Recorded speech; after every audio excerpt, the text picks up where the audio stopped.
Trish, the record notice. We're going on record and it's 7 o'clock.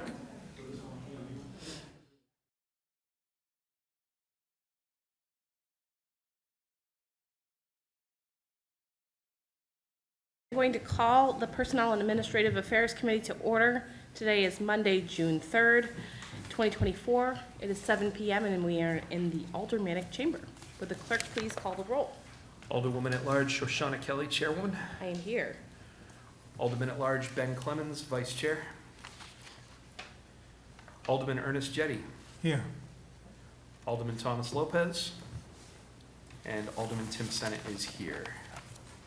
Alderman Lopez and Alderman Clemens let me know that they were feeling unwell.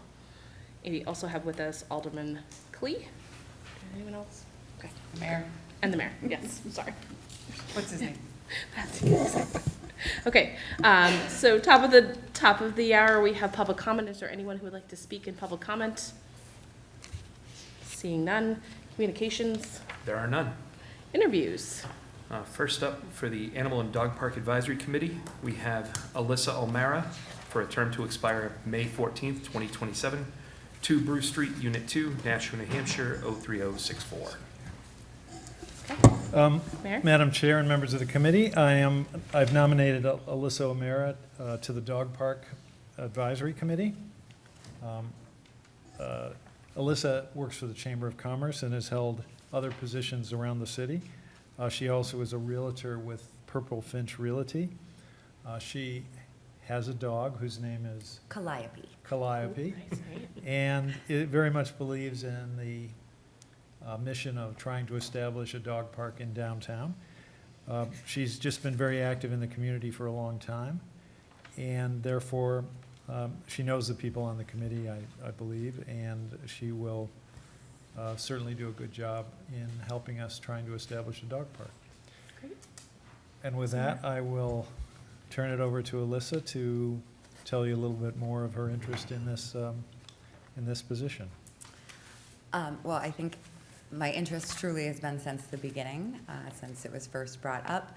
I was living in Iowa for a very brief period of time in Des Moines, and when I moved back, Amber and I had a long conversation about their dog parks that were public and how they handled things, and it turned into a large conversation, and then next thing I knew, she was like, guess what we're doing? So I was all on board for it, and I also genuinely like the fact that the committee is made up of people who own dogs and who do not own dogs. I feel like that is the perfect situation, whereas most people would think it would be all pet owners. So I appreciate that. And I have a dog and would love to take her to a park instead of just walking down Main Street 700 times a day. Great. Questions from Alderman? Alderman Klee? Hi, I don't really have so much a question. I have 2 dogs, so I do. Yeah, and I am the aldermanic liaison for that committee. And yes, there are people who own cats that are on it. Mm-hmm. And so it's not just made up of all dogs. It's one of the things that the dog park does is not just, the AdPac does is not just specifically to the dog park. Mm-hmm. That is kind of the precipice how they got together and so on.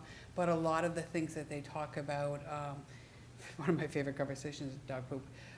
But things like that, how we can better the city, and it sounds like you're from the downtown area, obviously. Mm-hmm. And so are there things that you can think of that would kind of help beyond the dog park? Like dog stations and so on, and some of the things that, and you've talked to Amber, so I'm sure that you understand that. It's one of our favorite conversations. Yes, we've talked about it frequently, and actually when I moved to Des Moines, the first thing I did, I was watching a coworker's dog, and one of the first things I noticed was that with every trash can, they had like a small fund that people would donate to for waste bags.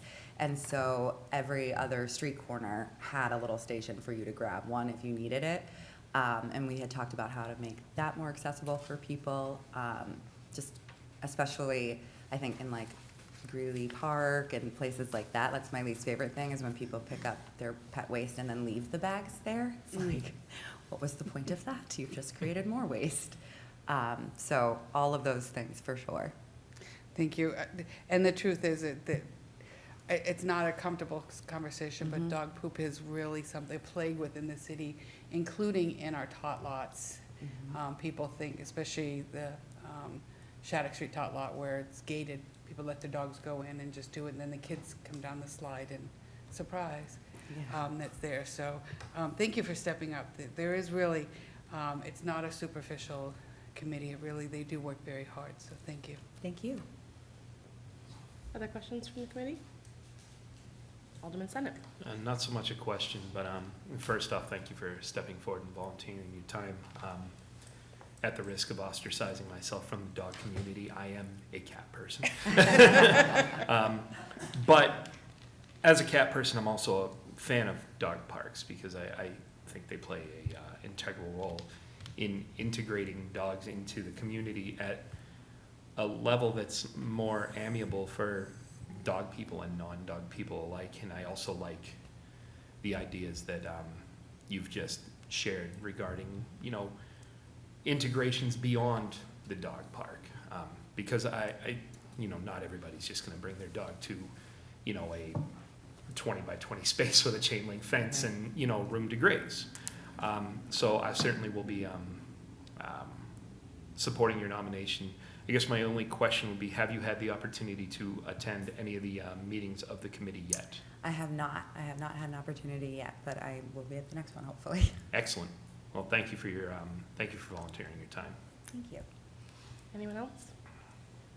I'm a chicken lady. I don't have dogs or cats. It's all I right. don't think they make chicken parks, but thank you for coming forward, and we'll take up your nomination in a little bit. Thank you. All right. Next up, for the National Arts Commission, we have Eleanor Luna for a term to expire May 14th, 2027, 26 Sergeants Avenue, Nashua, New Hampshire, 03064. Mayor? So this is Eleanor Luna, who I've nominated because of her interest in the arts and particularly her interest in music. She is the founder of the Midnight Creatives Collective, which is a group of artists and musicians trying to promote the arts in this area. Of course, I hope she will work on trying to find a substitute for Riverwalk, which used to be a small music venue and brought in some really talented musicians over several years. But Eleanor also has a degree in music from SNU, and I think an online degree from Berkeley, music down in Boston. And she works currently for the Spectrum marketing companies. She will bring a lot to the commission, and therefore I'm really happy to be nominating Eleanor, and I really want to, I appreciate that she's willing to help us out in this way. So I will I'll turn it over to Eleanor to add anything she'd like. Thank you, Mr. Mayor. Hello, Alderman. My name is Eleanor Luna, and I run what's called the Midnight Creatives Collective, and we're a group of underground musicians and artists. So what underground means is not signed, not mainstream. So you think of your punk rock, metal, hard rock, gothic, the kind of alternative stuff that goes on. And we have a pretty big group and community of those people here that play music in Nashua. And we consider Nashua a really cool hidden gem for music and art. And I'm very, very excited to be on the Arts Commission so that I can represent that part of the community as well as helping expand the culture in Nashua. Great. Questions from Alderman? Alderman Senate, then Alderman Clee. Thank you, Madam Chair. Again, not a question, but Ms. Luna, you and I have had the opportunity to speak, at least briefly, online. Yes, we did. And I'm sorry I wasn't able to come to the opening event that you had for the Midnight Creatives Collective, but I did just want to say that I'm really intrigued by this, because one of my deep, dark secrets is that I'm a lifelong fan of loud, fast, and what some might consider abrasive music. And I've actually spoken in this committee before from where you're sitting about one of the things that I missed the most from growing up in Nashville, which is I spent basically every weekend of my teenage years growing up on Factory Street in a place called Drifters that was around when I was in high school. And so I really love the idea of a place for unsigned musicians to play and to ply their trade, and a place for people like me and others who enjoy that music to go and take it in. And so I am really looking forward to what you can do on this committee, and I'm really looking forward to what your collective can do. Absolutely, thank you so much. Alderman Clee? Thank you, Madam Chairwoman. Madam Chairwoman, and to the committee, I recently had the pleasure of being on a Zoom call with Ms. Luna relative to the Delaney's house with Alderman Lopez and the 4th of July event that we're trying to do. And I was quite impressed with her knowledge, her ability to be able to put things together and so on. And I was, my first time meeting her, Sergeant Zav, she's obviously a constituent too, so I need to disclose that. But at the same time, I was quite amazed at her. Alderman Lopez would put out a comment, and she was able to run with it and come up with ideas and so on, and it was amazing. I'm also the liaison to the National Arts Commission as well, and you will be a different voice. So I really think it's important to have someone like Ms. Luna on the Arts Commission, because I think it's we're used to the voices that we hear all the time, the nonprofits and so on that we have. So you will be very different, and thank you for stepping up and all that you're doing, even with our veterans and so on. Well, So thank you so much for having me and allowing me to do that. All set? Alderman Jett, anything? I wasn't going to say anything because I was trying to put you on the spot.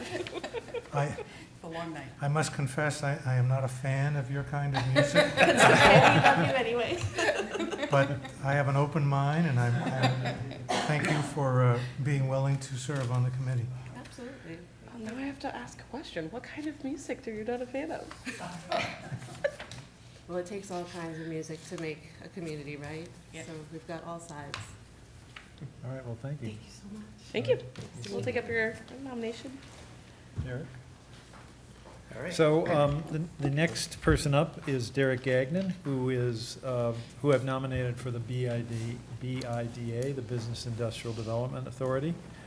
As you know, the authority has been seeking to promote positive development for the city, particularly residential development, is beginning to focus on a couple of the parcels in the mill yard. A very important committee. We have a number of disciplines on the committee now.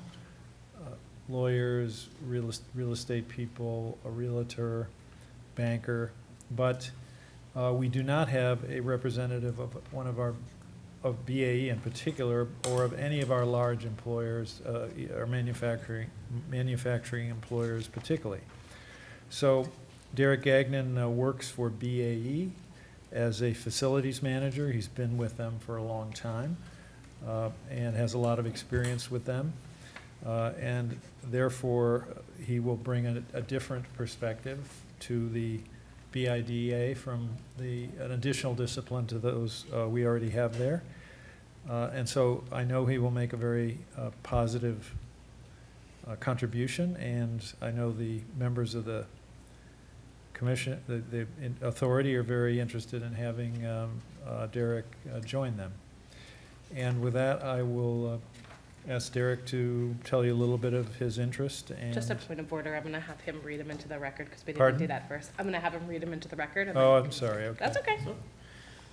For the Conservation Commission, oh, sorry, nope, I'm a step ahead. For Business and Industrial Development Authority, we have Derek Gagnon for a term to expire May 28th, 2027, 172 Marsh Road, Pelham, New Hampshire, 03076. Mr. Gagnon, go Great. ahead. Thank Thank you. you, Mayor. So my name's Derek Gagnon. I'm actually a facility manager for BAE 95 Canal Street location. I've been there for about 7 years as the facility manager. Prior to that, I was the facility manager for our Hudson campus for 2 years. Within the last 7 years, I took a reach goal to support the business in our build-out facility of our new Manchester facility up in Manchester, New Hampshire. I think BAE is looking to help in this effort. We have a lot of site knowledge with an old mill building here right in the city, in downtown city of Nashua. We understand the importance of ensuring that what we do to our neighborhood is what they would like to do. I think we've developed great partnerships with local communities, and we've worked with the city of Nashua relative to the hydro project, allowing the city and their contractors to use the Margaritas parking lot, which is BAE's property. So we have a vested interest in what's being done in the city of Nashua, and I think my expertise in facility management will be a benefit to the organization. Okay, thank you. Questions from Alderman? Oh, I can't let him go without one. Alderman Senate. Again, not a question, but just some things that I'm gleaning from your brief introduction and your resume here. I like that you have your facilities management experience, because one thing that I feel is a real strong opportunity for Nashua is it takes a look at the properties that BITA is going to have coming before it is a little bit of creativity. And I think, or I would assume at least, in your experience that with facilities management, maybe you might have a little bit of that creative edge. I just look at some opportunities that have come up in the areas around us over the past few years where we may look at an empty building and see, okay, well, that's an empty retailer, so a new retailer is going to go in there. I happen to work in an old Walmart that's not operating as a Walmart anymore. It's operating as a round-the-clock manufacturer. So do you see, I guess, to pose a question, any opportunities in the city of Nashua for a creative or maybe off-the-cuff use for some properties around the area? I think just understanding what the strategic long-term goal is first is to really understand what that is, and really understanding, how we could repurpose, pieces of property that may not be fully utilized. So really getting my hands around what the strategic objective would be the first step. But to answer your question, yes. Great. Thank you so much. Any other questions for the committee? Alderman Jettie. Yeah, thank you. So, my understanding of the purpose of the Business and Industrial Development Authority is mainly to develop business and industrial property, attract businesses and industry to Nashua. Because of the housing crisis, the city, I think, has kind of charged the Business and Industrial Development Authority with developing property for housing. But I hope that the committee and you on the committee, will continue to encourage the city and look for opportunities to attract businesses, especially good businesses like your companies, clean businesses that will attract a lot of good paying jobs for people. And so I hope that besides finding housing for these people, attracting new employers to provide jobs. I don't know the answer to this question, but I'm often thinking that we hear about the housing crisis put in terms of housing is unaffordable. People can't afford to buy houses, they can't afford to rent apartments, because the prices are too high. And I often ask myself, why can't they afford these properties? Is it because they're not getting paid enough? And why aren't they getting paid enough? Is it because their employers are not, are not paying them enough, either because they don't want to or because they're not able to? I don't know the answer to those questions, but I often think that, the market should,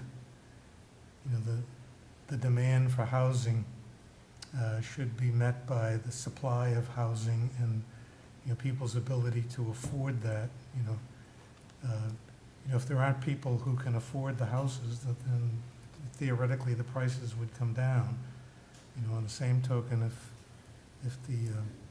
if employers can't hire people because they're not, they can't afford a place, maybe if they found some way of paying them more, they could afford the places. And so I'm not expecting you to answer those questions, because I haven't been able to come up with an answer myself, but, it's something I think about a lot, and I hope that you will too.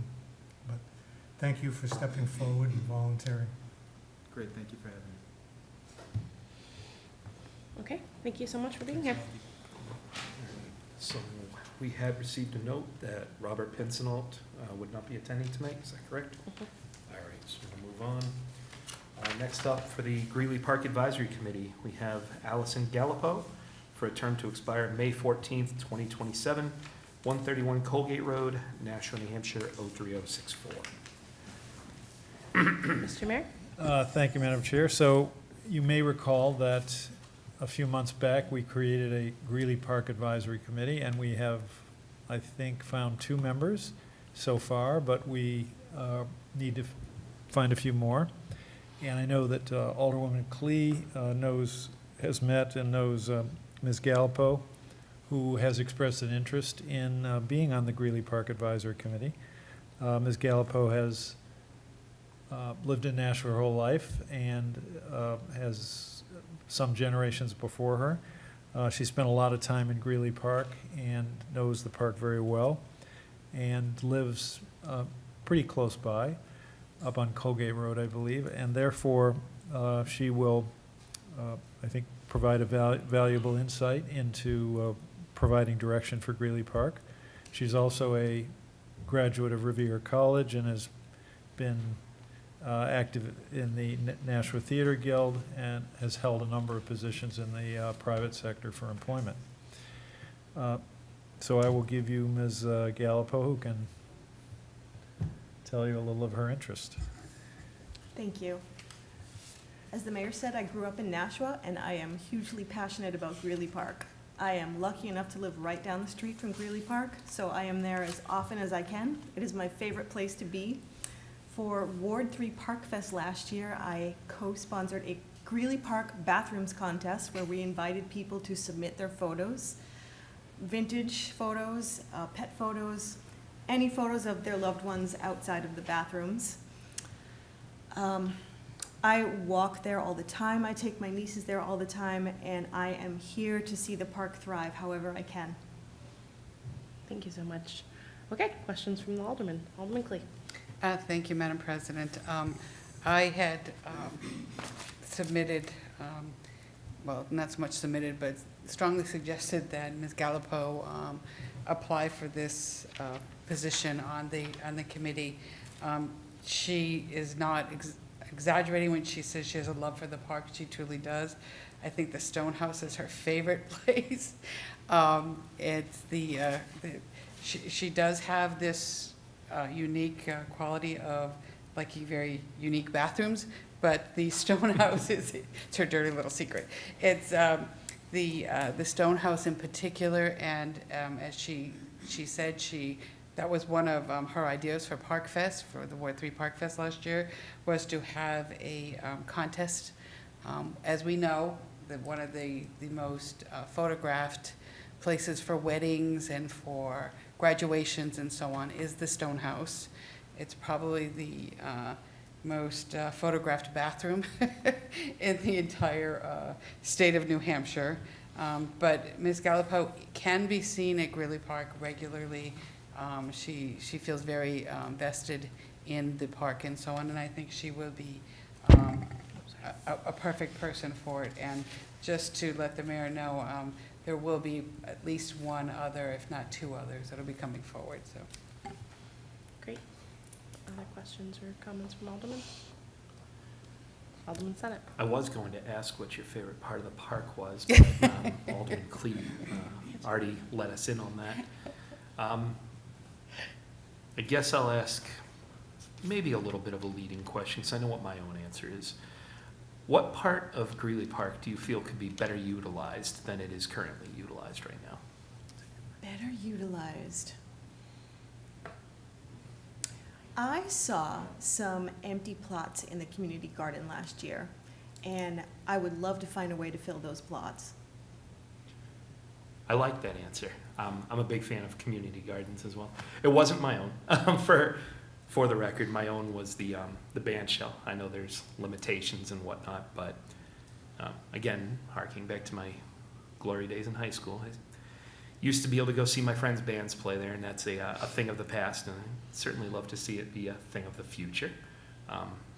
But like I said, I know there's restrictions on there, but I do appreciate your very visible passion for for Greeley Park, and be happy to support your nomination. Thank you for putting your name forward.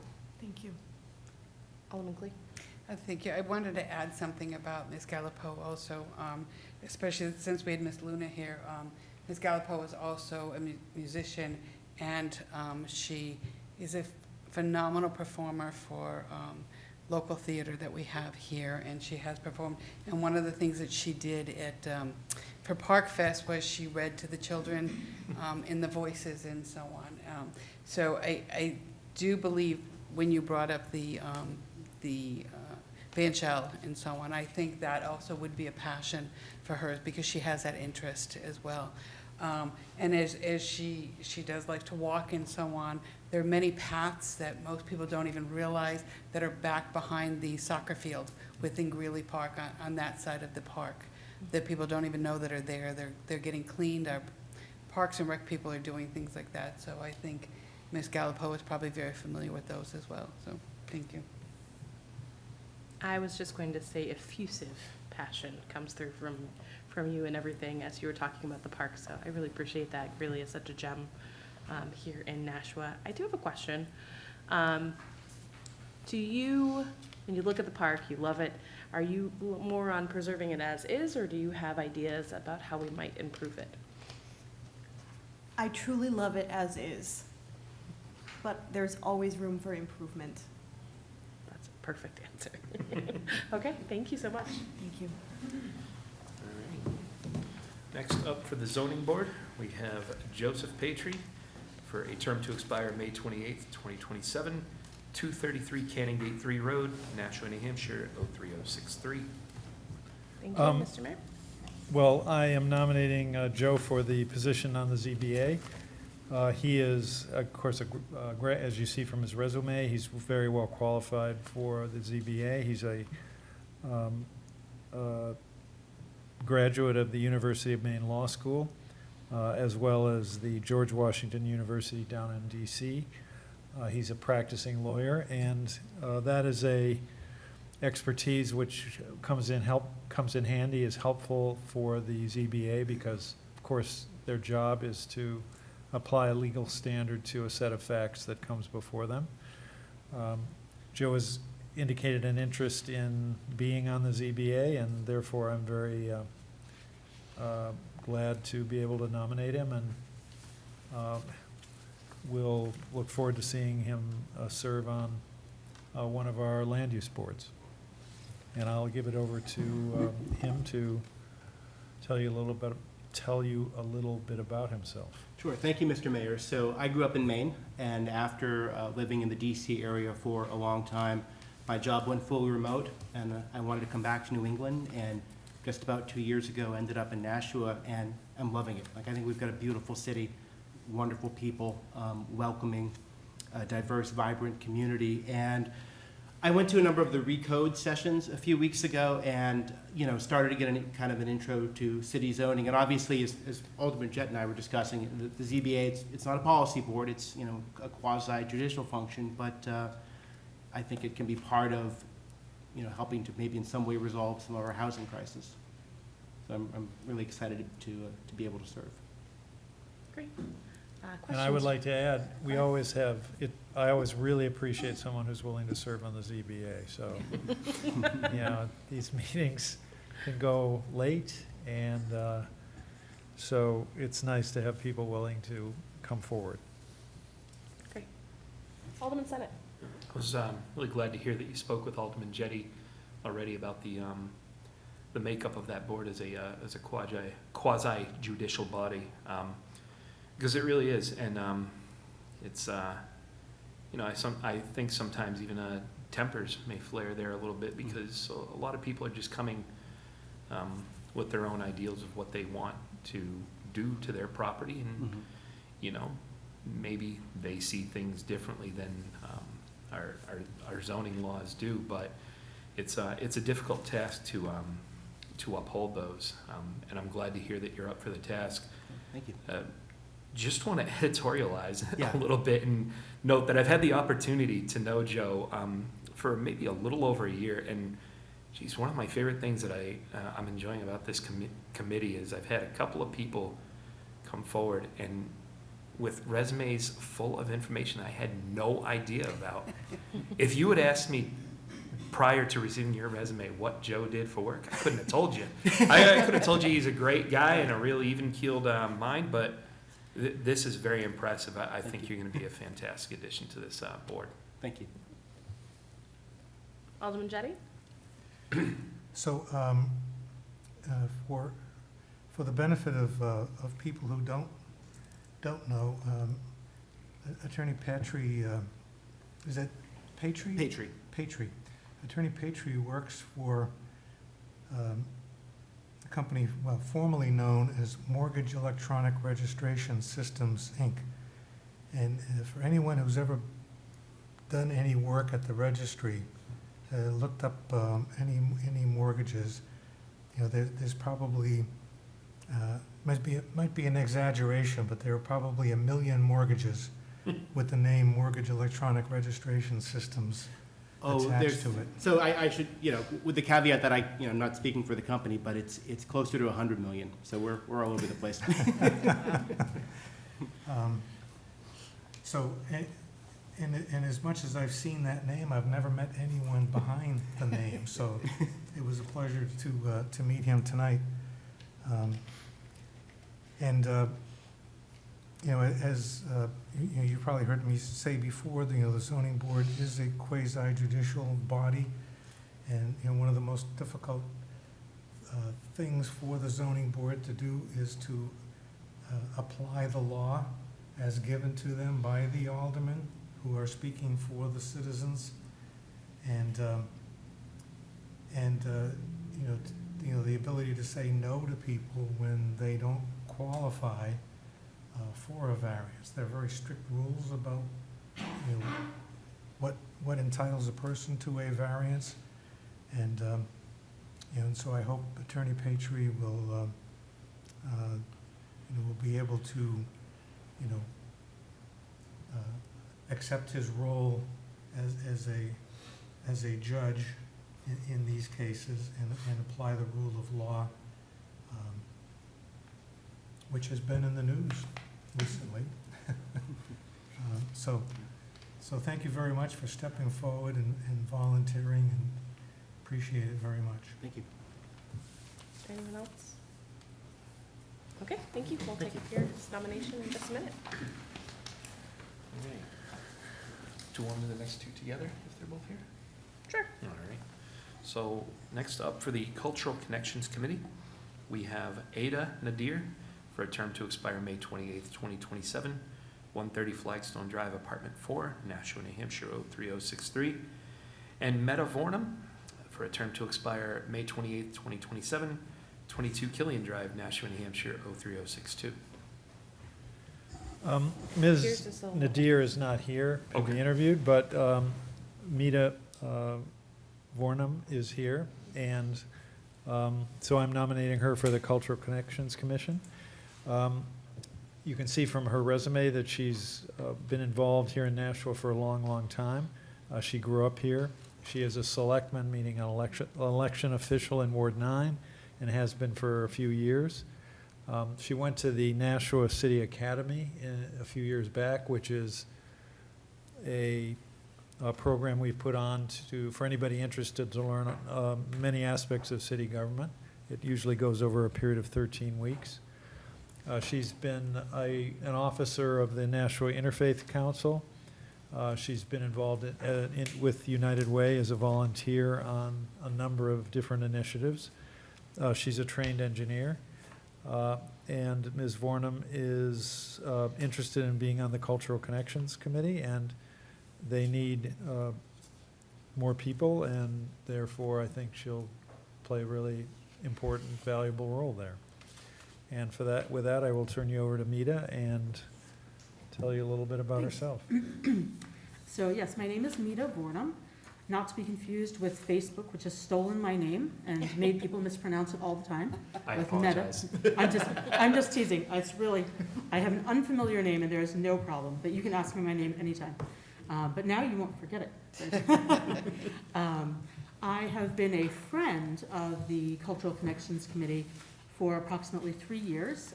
I love, as Mayor Dent just mentioned, I've been a longtime resident of Nashua. I love to be involved in the community.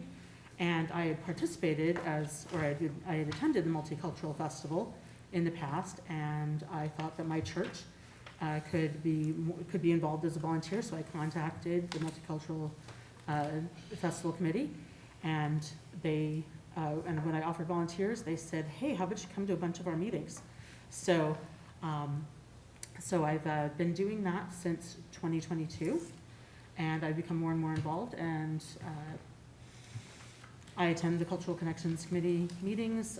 Also, as Mayor Donches mentioned, I am an officer of the Nashua Area Interfaith Council, and one of our representatives, Nani Aguano, who had been our official liaison from the Interfaith Council to the Cultural Connections Committee, because of COVID and precarious health situation, she was unable to attend in person. So I am there also, so representing largely the faith community in Nashua. Okay. Thank you. Opening up for questions or comments from the alderman. Alderman Senate. Thank you. Just a comment more than anything, but I'm very pleased to see that you're practically already on the committee, really. It sounds like, it just sounds like a formality at this point to give you a seat at the table and a say in any decisions that this committee is making. But I'm very pleased to see somebody with your background stepping up. You have a lot of items in your introductory letter that really make me feel that you're going to be an asset to this community, in particular your involvement with something close to my heart, the Arlington Street Community Center. The fact that you serve as a selectman, I'm a big fan of our election officials, having been one myself for several years. And just that sort of outreach that you have with the different cultures that do make up our community. I think you see that firsthand with your background as part of the Interfaith Commission and with the work that you've done. So I think you're going to be a great asset to this committee. So thank you. I should also add that I'm aware of the great diversity in Nashua and just in general, that we all have so much in common. We have so many common needs and common desires, but the way that those desires and those needs are met can be different depending on our backgrounds. And so that's another reason why I believe I'm an asset to this committee. If there was going to be a mission statement, that would be it in terms of Nashua. I was going to have a question for you just in regard to the time of day that the meetings are and everything, but you covered that more than enough in your introductory. So they're the last Wednesday of every month at noon, right upstairs. Well, thank you for putting your name forward. So thank you. Sorry. All set? Any other questions? I think we're all set. Thank you so much for being here. All right. Our last one, I believe, is for the Mine Falls Advisory Committee. David Silva, for a term to expire June 3rd, 2027, 400 Sherburne Road, Pelham, New Hampshire, 03076. Mr. Mayor?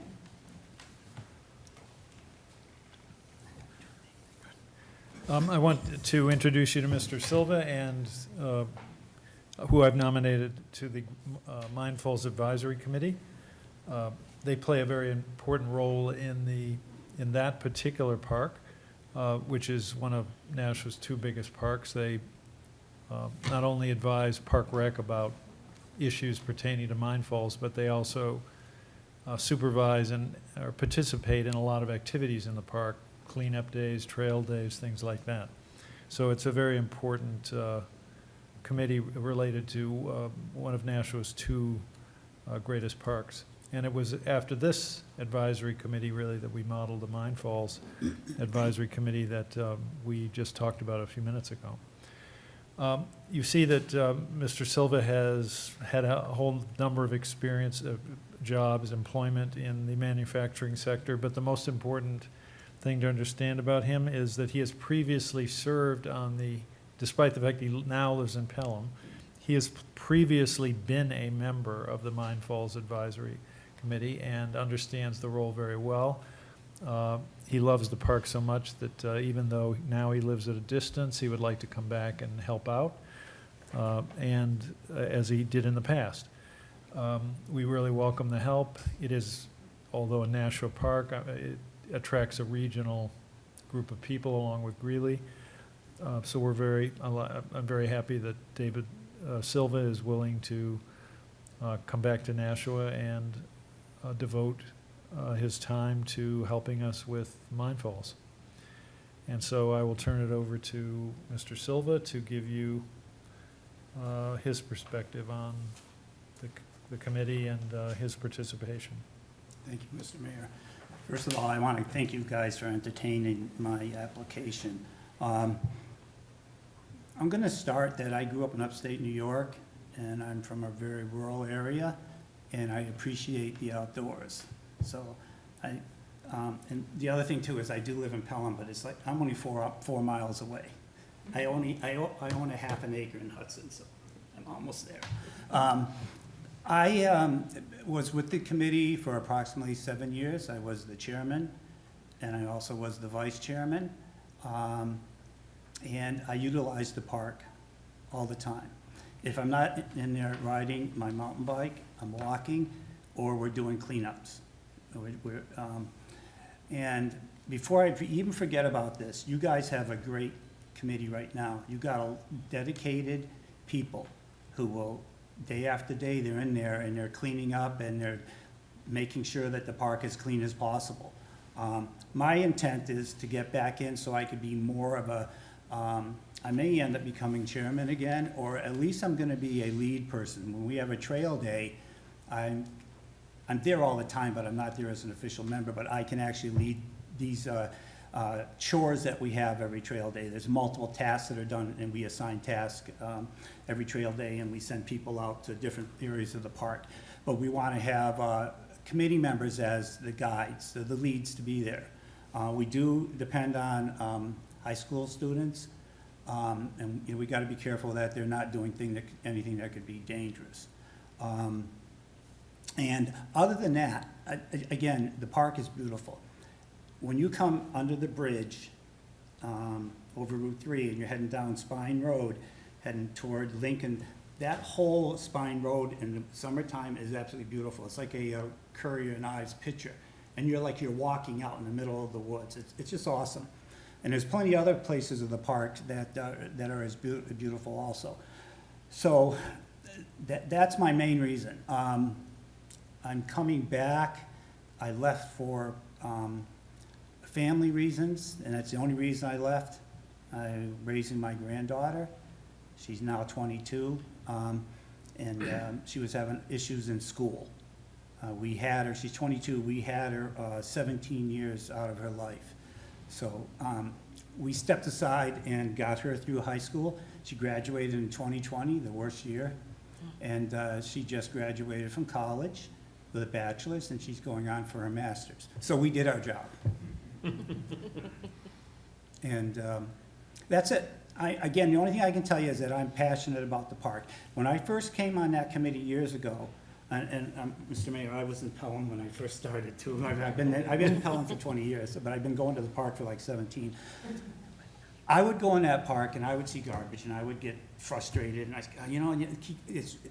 I've learned to accept it. People are gonna drop garbage, they're gonna do stuff, somebody's gotta be there to pick it up. My biggest goal with the park is it has to be clean and neat as possible to make it inviting for people. I go there are people from all over the area that come there, so that's my goal, is to help keep it clean and make it inviting for people, so when they come in, they feel like it's a safe park. Now, I do have to say, there is an issue with what's going on and I personally, me and a couple other people have cleaned up 3 abandoned homeless sites. One of them was there for over 2 years, and I said, we can't, you guys, we gotta get rid of this.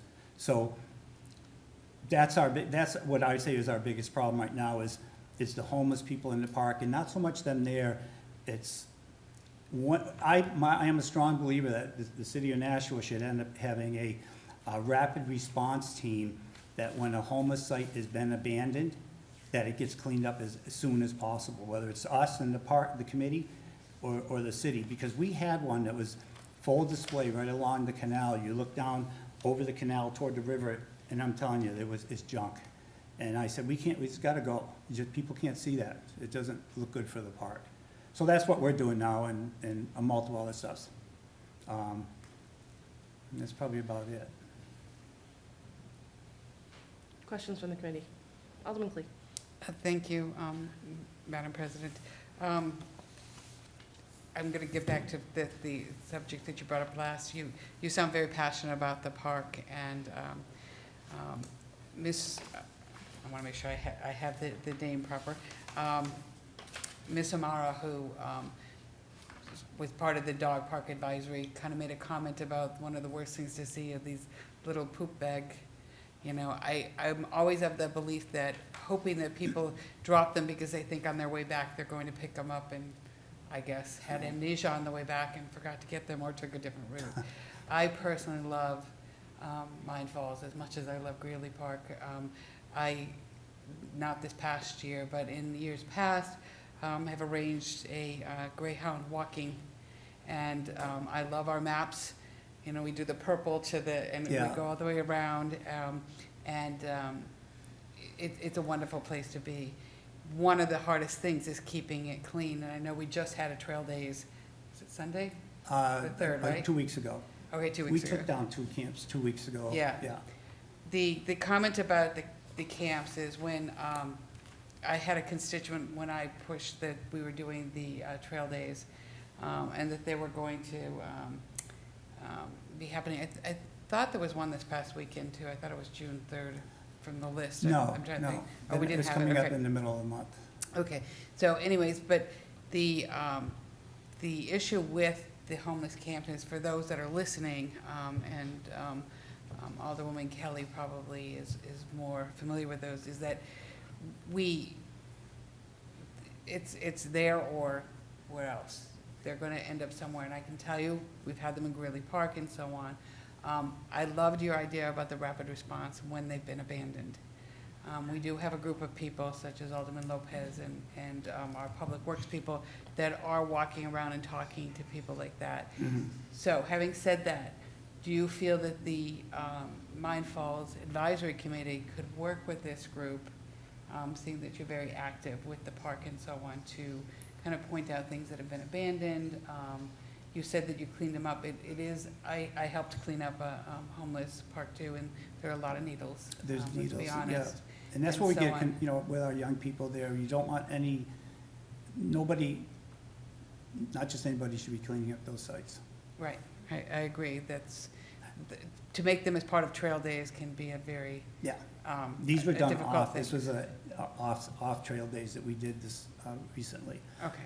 And to get back to your question about the working with the committees, I actually mentioned that. I attended the Mines Falls committee, the last meeting, and we did, as a guest, I suggested that we contact the Board of Health and other parties to see what can be done. And again, you're right, they're gonna go, they have someplace to go, they have to go, and we understand that. We do not go near any active sites. If it's dormant and it's been that way for a week or two, somebody will walk up and you can clearly tell. But, yeah, it was suggested that we have the Board of Health or somebody, we work together to do something. I don't know if you guys, somebody goes from the city on a regular basis and talks to everybody. They go and talk to people in the park and interact with them. But, yeah, it's really a difficult situation, and there's multiple reasons why people are doing that, and there's multiple. And some of it, I'm not faulting them because, like you had said earlier, housing crisis in this state, in this country. I'm surprised we're not seeing more people homeless because of just the way the things are going. But, yeah, anyways, I think that's a good idea, and I had mentioned that, and hopefully we'll get together as a committee. I'd like that, yeah. Alderman Clee? Not so much a question to you and more of an editorializing. Yes, we do have people from the city who go speak with people, try to get them help, try to find homes and assistance whenever we can. Yeah. And I want to make it clear to the public that not every homeless person has a drug or substance abuse, misuse, Correct. whatever the proper term is. So when I said about the needles, I didn't mean that everybody there is doing that. So I do appreciate that you'd be willing to work with public health, and I think it would be a good idea, if you do get onto the committee, which I think you probably will, is to work with public health and perhaps have them come educate and talk to you all as to what you can do. I always feel the more people work together, the better off we are. Yeah, Thank you. absolutely. Thank you for stepping up. I would add that the Public Health Department does work in this, and I work in homelessness as well. I'm on the board of the Soup Kitchen, but there are a number of other organizations that are doing a lot of this work too, so Yeah. some sort of Well, I'm sure advisory there's position. people behind the scenes doing stuff, and that's the word I used at the last meeting. I said there's people behind the scenes doing stuff. So maybe if we just get together and on a semi-regular basis, just to see what everybody's doing, and we can air our problems, and you can say, so I absolutely agree with that, so. I appreciate that answer, because that was gonna be my question around that. It is something that comes up a lot, and my question in my head that I think we've already figured out was, how do you know when it's abandoned, right? What are they? Yeah, We don't know necessarily. exactly. So, And again, the ones we did, it was there for 2 years, but it was off the side, it's on a trail off to the side where a lot of people don't go, and it was just there. But, again, the only thing I can say is I'm just passionate about the park and just keeping it clean and keeping it neat, because, you know, Nashua, you guys are so lucky, you got a city of, what, 91,000 people or something? You got this 325-acre park right in the middle of your city, where you go walk into the middle of it and you feel like you're up north someplace in the woods. It's awesome. I share that enthusiasm as well. I think you said you had. I mean, we do even just little things like chipmunk holes that start getting bigger on the canal trail. We gotta go in there and we fill it in. We don't want people tripping. Where there's a lot of roots because of erosion, we'll go in there with like sand dust or stones and stuff and smooth it out so people are not tripping. So it's just a lot of things that we do. I'm telling you, that committee, they're awesome. I work with them all. And I have to tell you too, we also have a brigade of kayakers Yes. who just go up and down the canal picking garbage. And we have just people coming along anywhere, and I'll see a guy carrying a bag of garbage, and I know what he's doing, he's cleaning the park. So anyways, enough of me, so.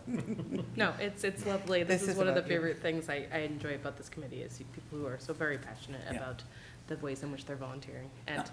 you're right, that's a total asset. When I first moved here, I was like, I feel like I'm in the middle of the woods, kind of like the big park in New York has Yeah, the it same is. feel. You're about New York? city around here, yeah. From which, in the city or the state? Oh, I'm not from the city, but I've been in the Okay. middle of that park and felt I the was same way way up. that we do I was here so in far, Nashua. I could wave to my Canadian friends across the lake, so. Awesome. Well, thank you so much. Okay. If the committee's all set, I want to make sure I didn't cut anybody off. You good? Thank you. I'll sit. Thank you. Is that everything for interviews? Thank you, Mr. Mayor. Looks Okay. like it. Oh, my favorite one. We have applications to license hawkers, peddlers, itinerant Got it. vendors license. There are none. I wrote it up. Okay, appointments by the mayor. Oh, boy, bear with me. It's gonna be 20 minutes. All right. I'd like to make a motion to recommend the following new appointment of Alyssa O'Mara with a term to expire May 14th, 2027, to the Animal and Dog Park Advisory Committee. To recommend the appointment of Eleanor Luna with a term to expire May 14th, 2027, to the National Arts Commission. To recommend the new appointment of Derek Gagnon with a term to expire May 28th, 2027, to the Business and Industrial Development Authority. To recommend the new appointment of Allison Gallipo with a term to expire May 14th, 2027, to the Greeley Park Advisory Committee. To recommend the reappointment of Angelina Spilios with a term to expire September 30th, 2025, to the Tax Increment Financing Advisory Board. To recommend the new appointment of Joseph J. Patry with a term to expire May 28th, 2027, to the Zoning Board. To recommend the new appointment of Mita Vornum with a term to expire May 28th, 2027, to the Cultural Connections Committee. To recommend the new and reappointment of David Silva with a term to expire June 3rd, 2027, and Greg Andruskevich with a term to expire June 30th, 2026, to the Mine Falls Advisory Park Committee.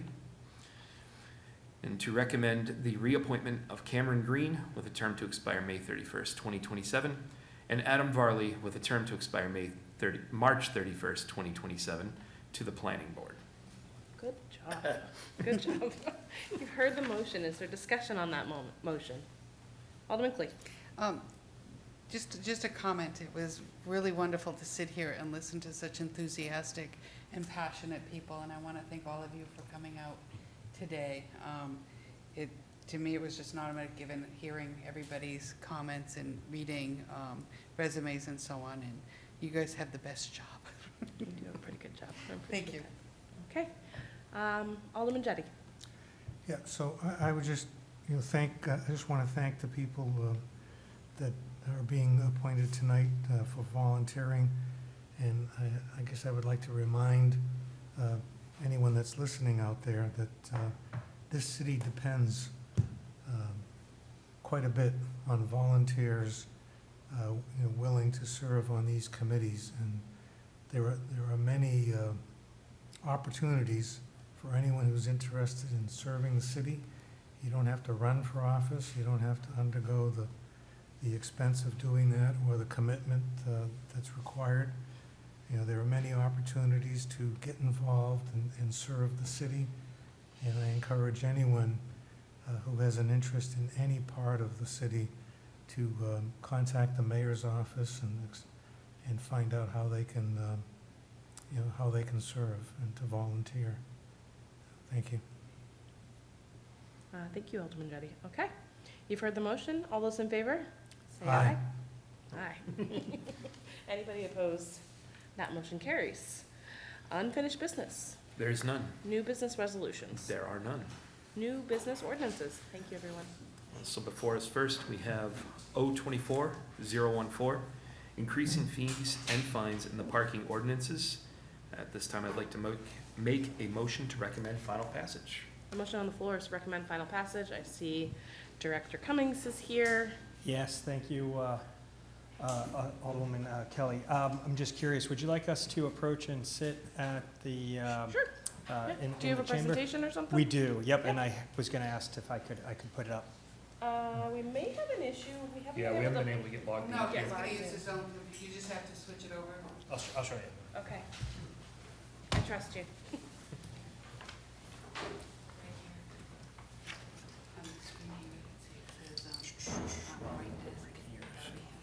Okay, So wait for him to come up, and when he tells you. Oh, he's gonna, Then click on there's it. an HDMI. Yeah. there. cool. I was like, what? Gotcha. If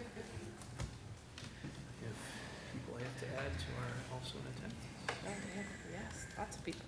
Okay.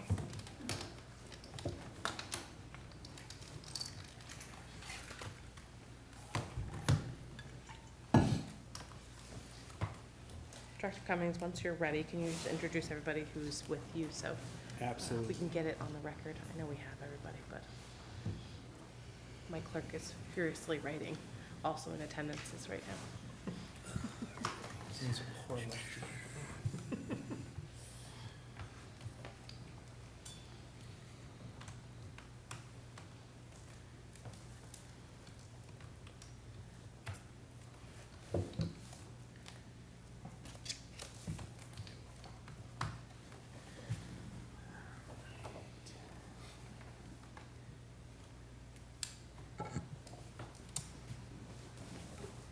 if you want to try to pull it up. Hey, there we go. There we go. All right. So, again, A for lot the, of charts. so again, for the record, my name is Tim Cummings. I'm the Director of Administrative Services. And with me this evening, I have to my left Andy Hill, the city's retained parking consultant. To the left of him, we have Jill Stansfield, the city's parking manager. And then to the left of her, we have Matt Downing of the parking office. And regrettably, Liz Hannum had a pre-scheduled vacation this week, so she wasn't able to make it. But I'm here in her stead, going to try to do the best impression. And so, with that being said, Madam Chair, my thought process on how we can discuss the legislation this evening before you is I'll give a quick intro, and then I'm going to ask Parking Manager Stansfield to go through the legislation because it's a rather voluminous piece of legislation, and she will go through in detail to talk a little bit about the deletions, the additions, the language tweaks that encompass 02414. And then we have Andy here, and Andy will speak to any technical issues that arise and answer any questions. Now, I'm going to ask and beg the indulgence of the committee to keep questions to the end. The reason being is because you may find that you have a question because of how this legislation's written that gets answered further along as we go over the legislation. But part of this is also a little bit of a reorganization of how the various public policy and regulations of the city ordinance reads. So if you don't see something right away, you might see it a little bit later on. So I ask that you hold your questions to the end. Another big focus that I want to make sure everyone is aware of is this legislation is vitally important for a few reasons.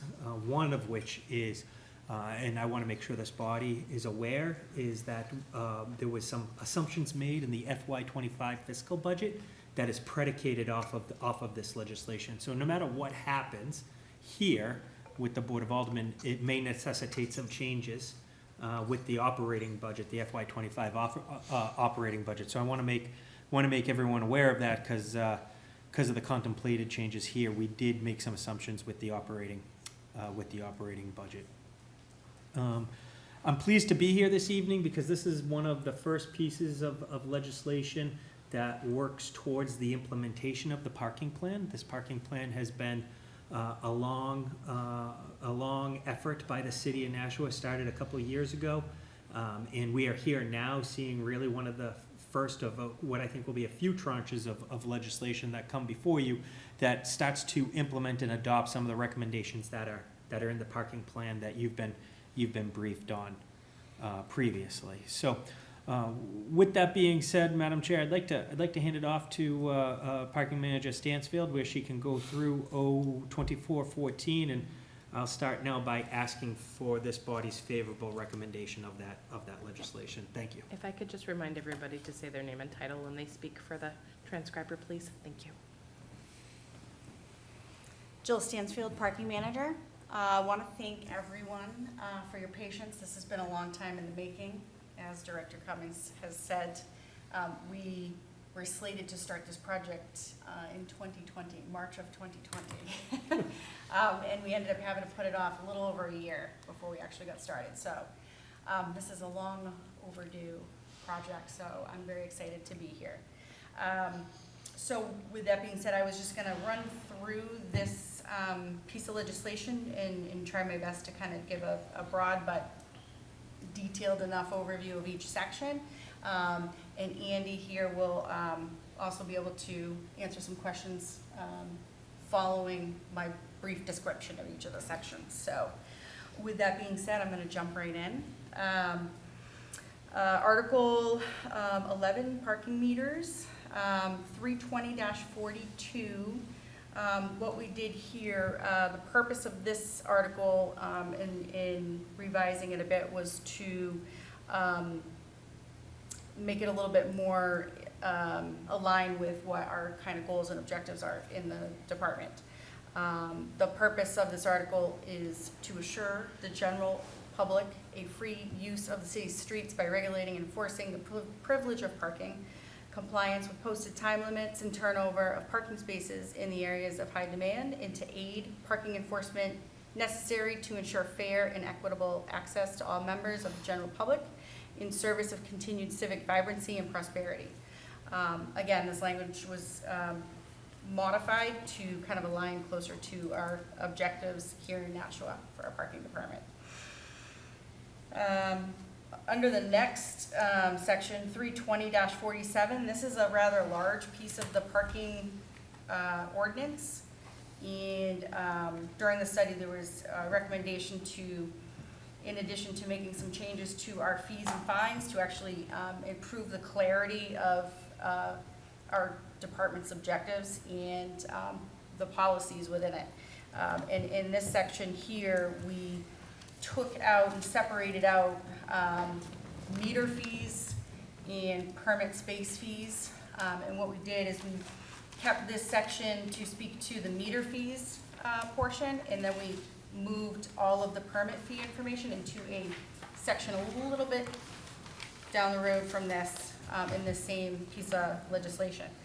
So this first section here, we actually, and I'll take it one step back because I skipped one of the ordinances here. So 320-43.1, funding for downtown improvements. This is for the money that goes to the Downtown Improvement Committee every year. We actually removed this section from this part of the ordinance to be put into the section where boards and commissions fall in the city ordinance. So that was the reason for that. So that again is gonna fall a couple sections from now into a different section. So that's why that has been deleted from that section. And now going back to 320-47, this is where we take the meter fees and reserve space fees and we separate out. So we kept 320-47 discussing parking meter fees. And this goes into where we've actually made the changes. And we changed the language a little bit. So for example, in zone 1, we were at 25 cents per 15 minutes, which equates to $1 per hour.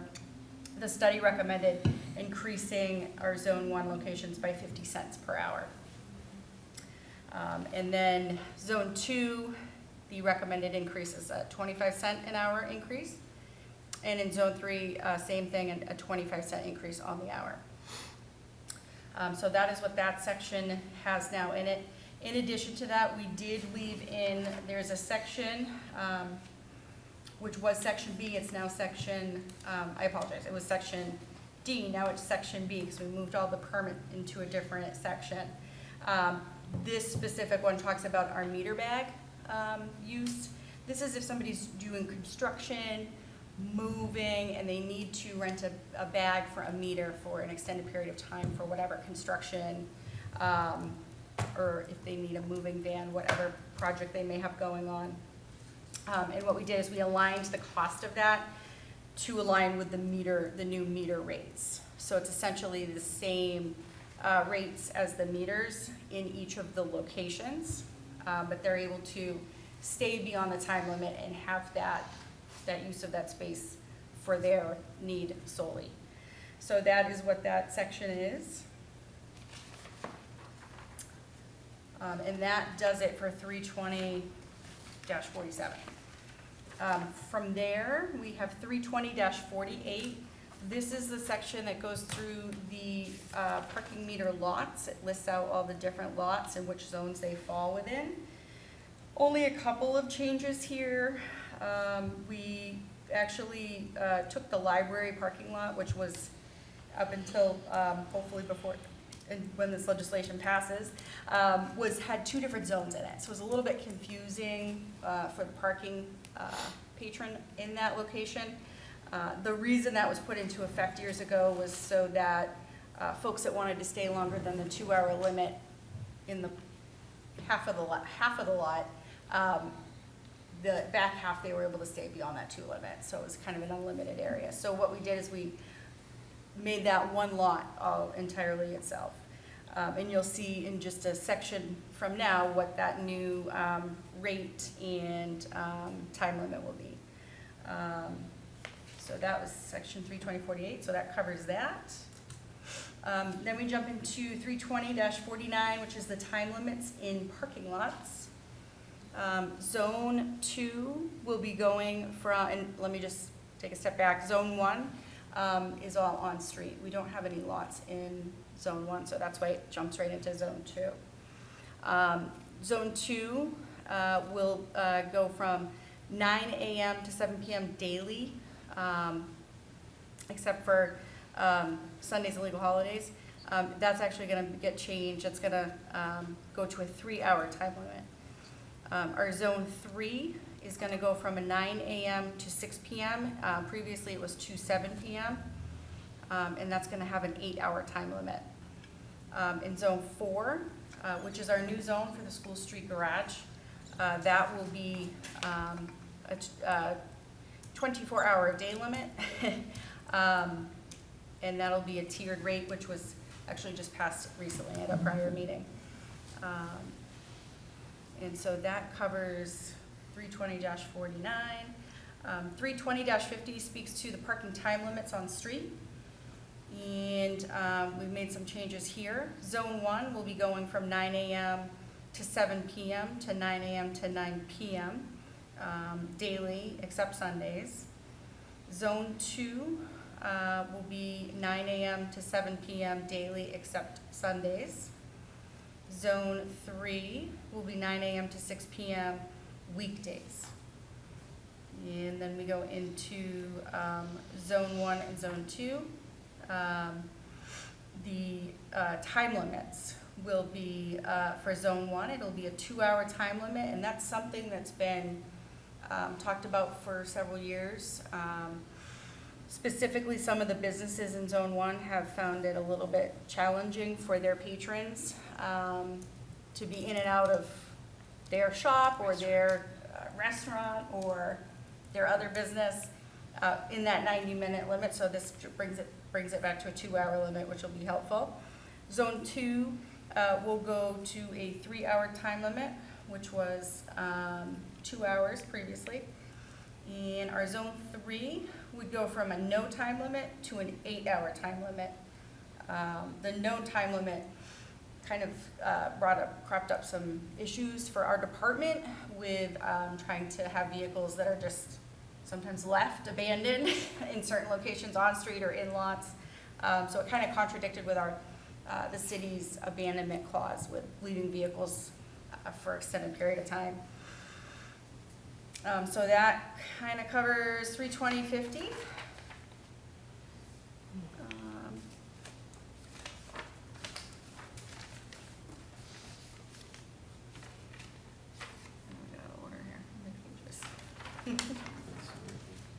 Okay, so after that, this is where we end up adding in the permitted spaces section that we had taken out of 320-47. And we took the language and put it in here, and we did make a couple of changes, which I can speak to briefly here. So one thing we did do in this section is we changed the reserve spaces to more of a permit by lot, which is going to allow the city to better utilize its parking assets for different needs. We actually have learned over the years, and a lot through Andy's hard work, that we could be better utilizing our assets. And I mean, when I say that, I mean we could be better utilizing the parking spaces. We do have day users, we have night users. Right now, we only have a day permit. We would actually be looking at bringing on those other options. We'd have a day permit, we'd have a night permit, we'd have a 24/7 option. And then we also would be looking to have a universal option as well, where permit holders could actually use their permits in the High Street Garage and the Elm Street Garage, let's say. So they could use it in multiple locations. So there's a couple of options there. And Andy's got some great slides to kind of reiterate where we came to these conclusions. And I think quite a bit of this, we just cleaned up some of the language more so to align with how the process has been handled over the years, how the payment's made, how they obtain a permit. So a lot of this is redundant from where it was in 320-47. But I would say one of the biggest changes is the ability to have different types of permit uses, and will allow the parking department to be able to use the assets a little bit better and issue more permits, let's say, if we have the availability, or less permits if we don't.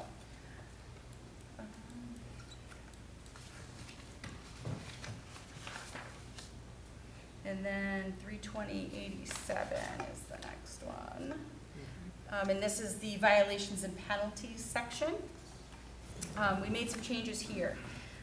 What we've learned over the years, and along with the study that Andy did, our rates are significantly lower.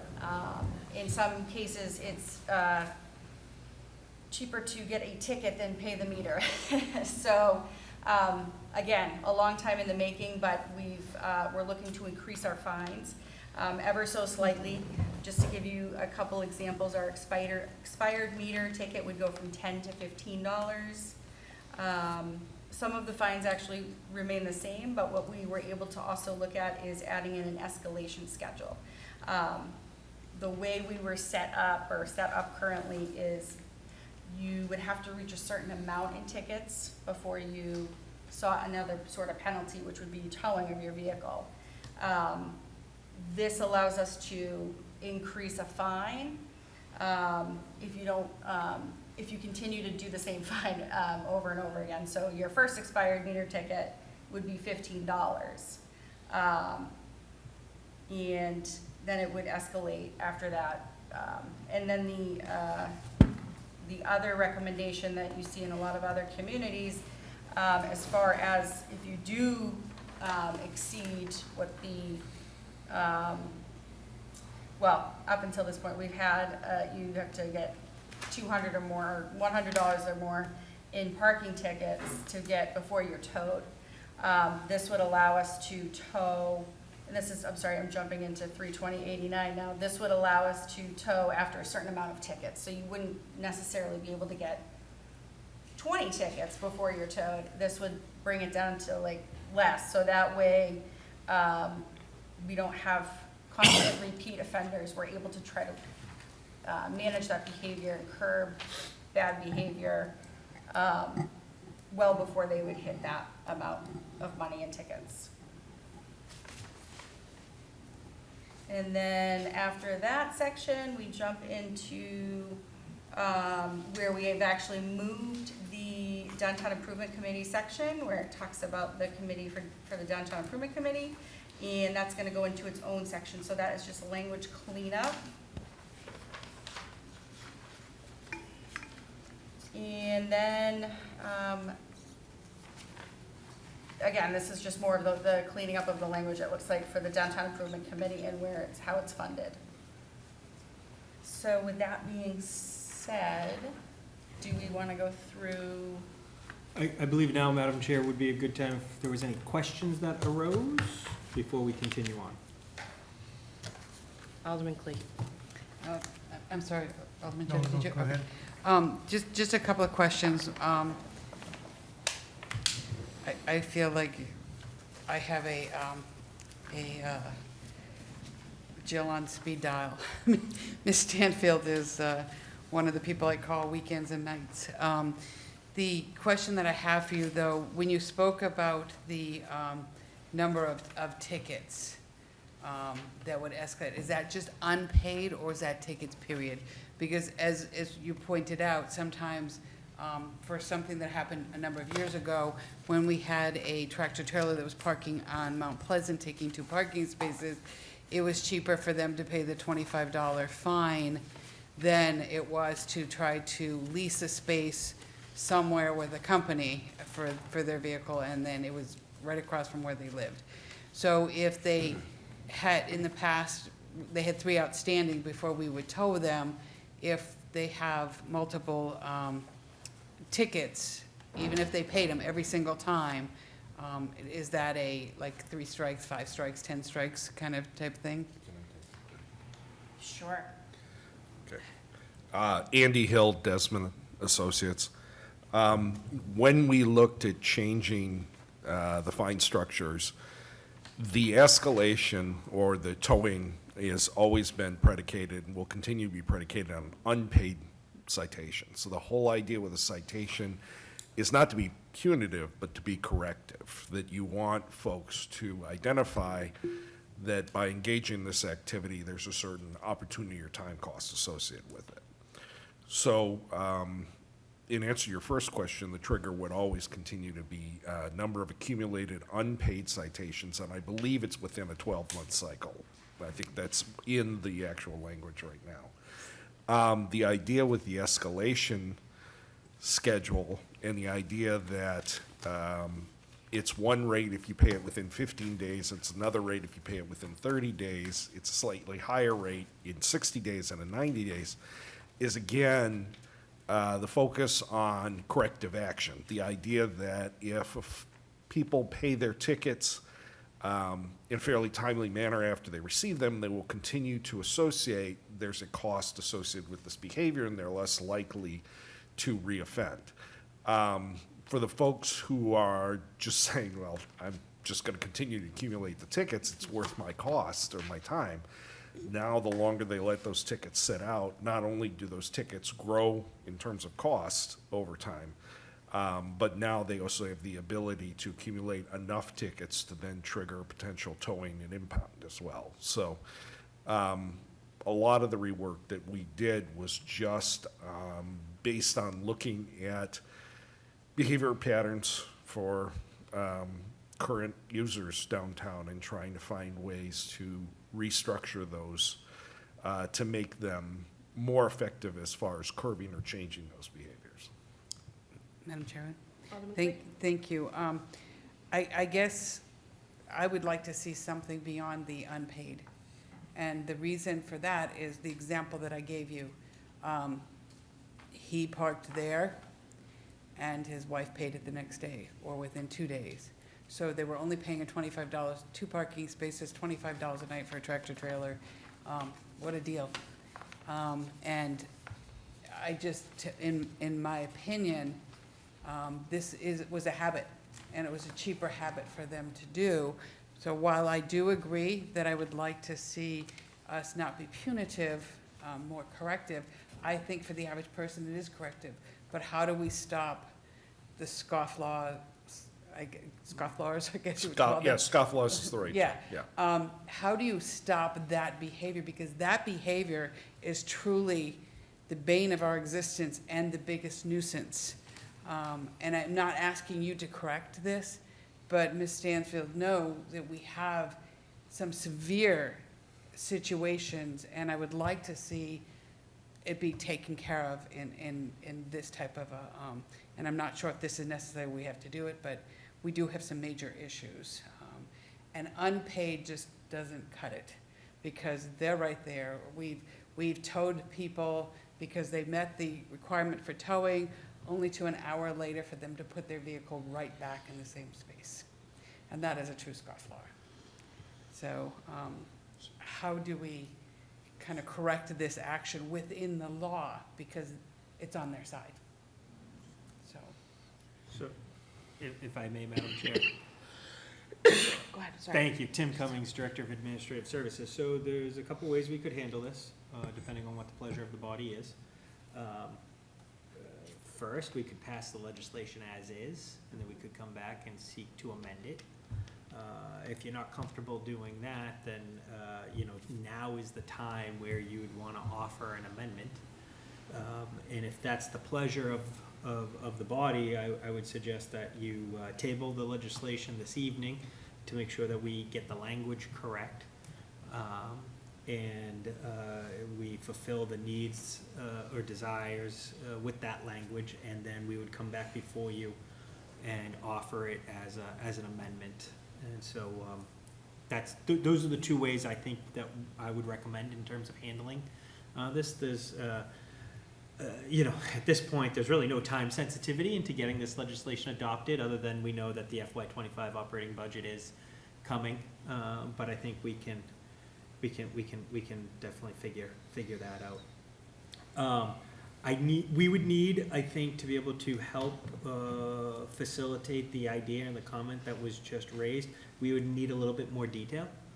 And so one question that I have is what would an appropriate number be that would be corrective or change the behavior, which is the intention of this public policy?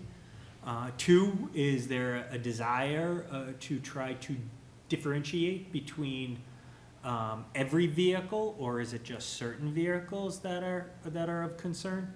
And exactly what was the infraction that occurred that you're thinking of that we could look at? And I'm not sure if it's listed here under the particular violations, but if we knew which violation in particular that you're thinking of, we could maybe look to put some language together. Madam Chairwoman, thank you. I think this is important to get passed, and I would have no problem with it passing as is. I'm not on this committee, so I don't have a vote on that. Only if there was a provision that we really were going to not wait 2 years, but to add the changes that I had said. I think it is time sensitive because we've been working on it for so long. I don't want to see it dragged out. But I will give you the examples, and Ms. Stansfield is quite aware of these. The first one that I spoke to you about, the tractor trailer, it was exactly that. Overnight parking, 2 spaces, and a very narrow road that overnight parking should have never happened. It was time after time, 3 days in a row. So he would meet the 1 to 15 days. The wife would go and pay for that. It was really cheaper and easier for them just to park there and pay the $75 for 3 nights. It wasn't every single night, maybe every couple months or so it would happen. And that would be if Ms. Stansfield had the staff to be able to find them to do that. So again, that was one of the issues.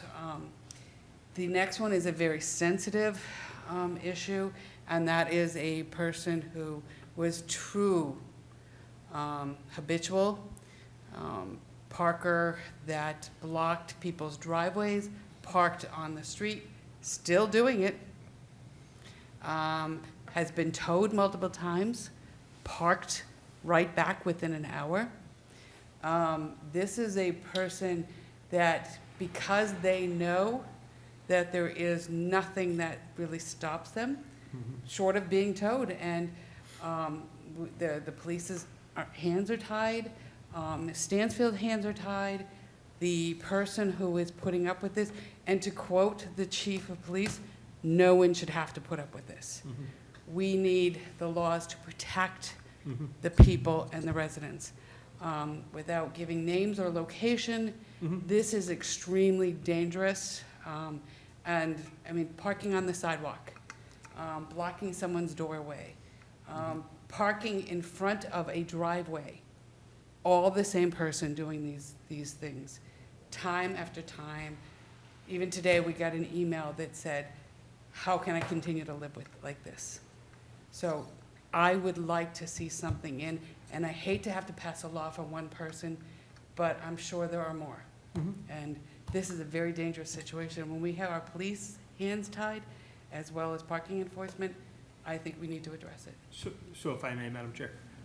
Director Cummings. So if it could be the pleasure of the body to continue with this legislation as is, I can commit to you that we will be back here immediately. Actually, we know of 1 or 2 technical amendments that we need to make to this legislation as is. And so we could look to follow on, this summer with some of these changes. I'd love to work with you to get a better sense as to exactly the specific situation, so we can look at maybe either amending one of these current violations or look at creating a new category of a violation some of the things I heard you say made me think that might be appropriate to create a new category. But yeah, absolutely. Thank you, Madam Chairwoman. Thank you, Alderman Jettie? Director Cummings. So, it- on that subject, what, you know, are tractor trailers, tractors, trucks treated differently than, you know, automobiles or, you know, pickup trucks in this legislation? Is there any differentiation, you know, that, you know, could a tractor trailer, for example, park on Main Street and take up several meters and just pay the meters? Is that, I mean, So if I may, Jill Stansfield, Parking Manager, we do have a specific ordinance that talks to commercial vehicles. There are some streets listed where they are allowed to park. I'm sorry, Where they are allowed to park. allowed to? And I apologize because I should have prefaced before even going into the detail. There is a number of other pieces of legislation that will be coming before the Board of Aldermen.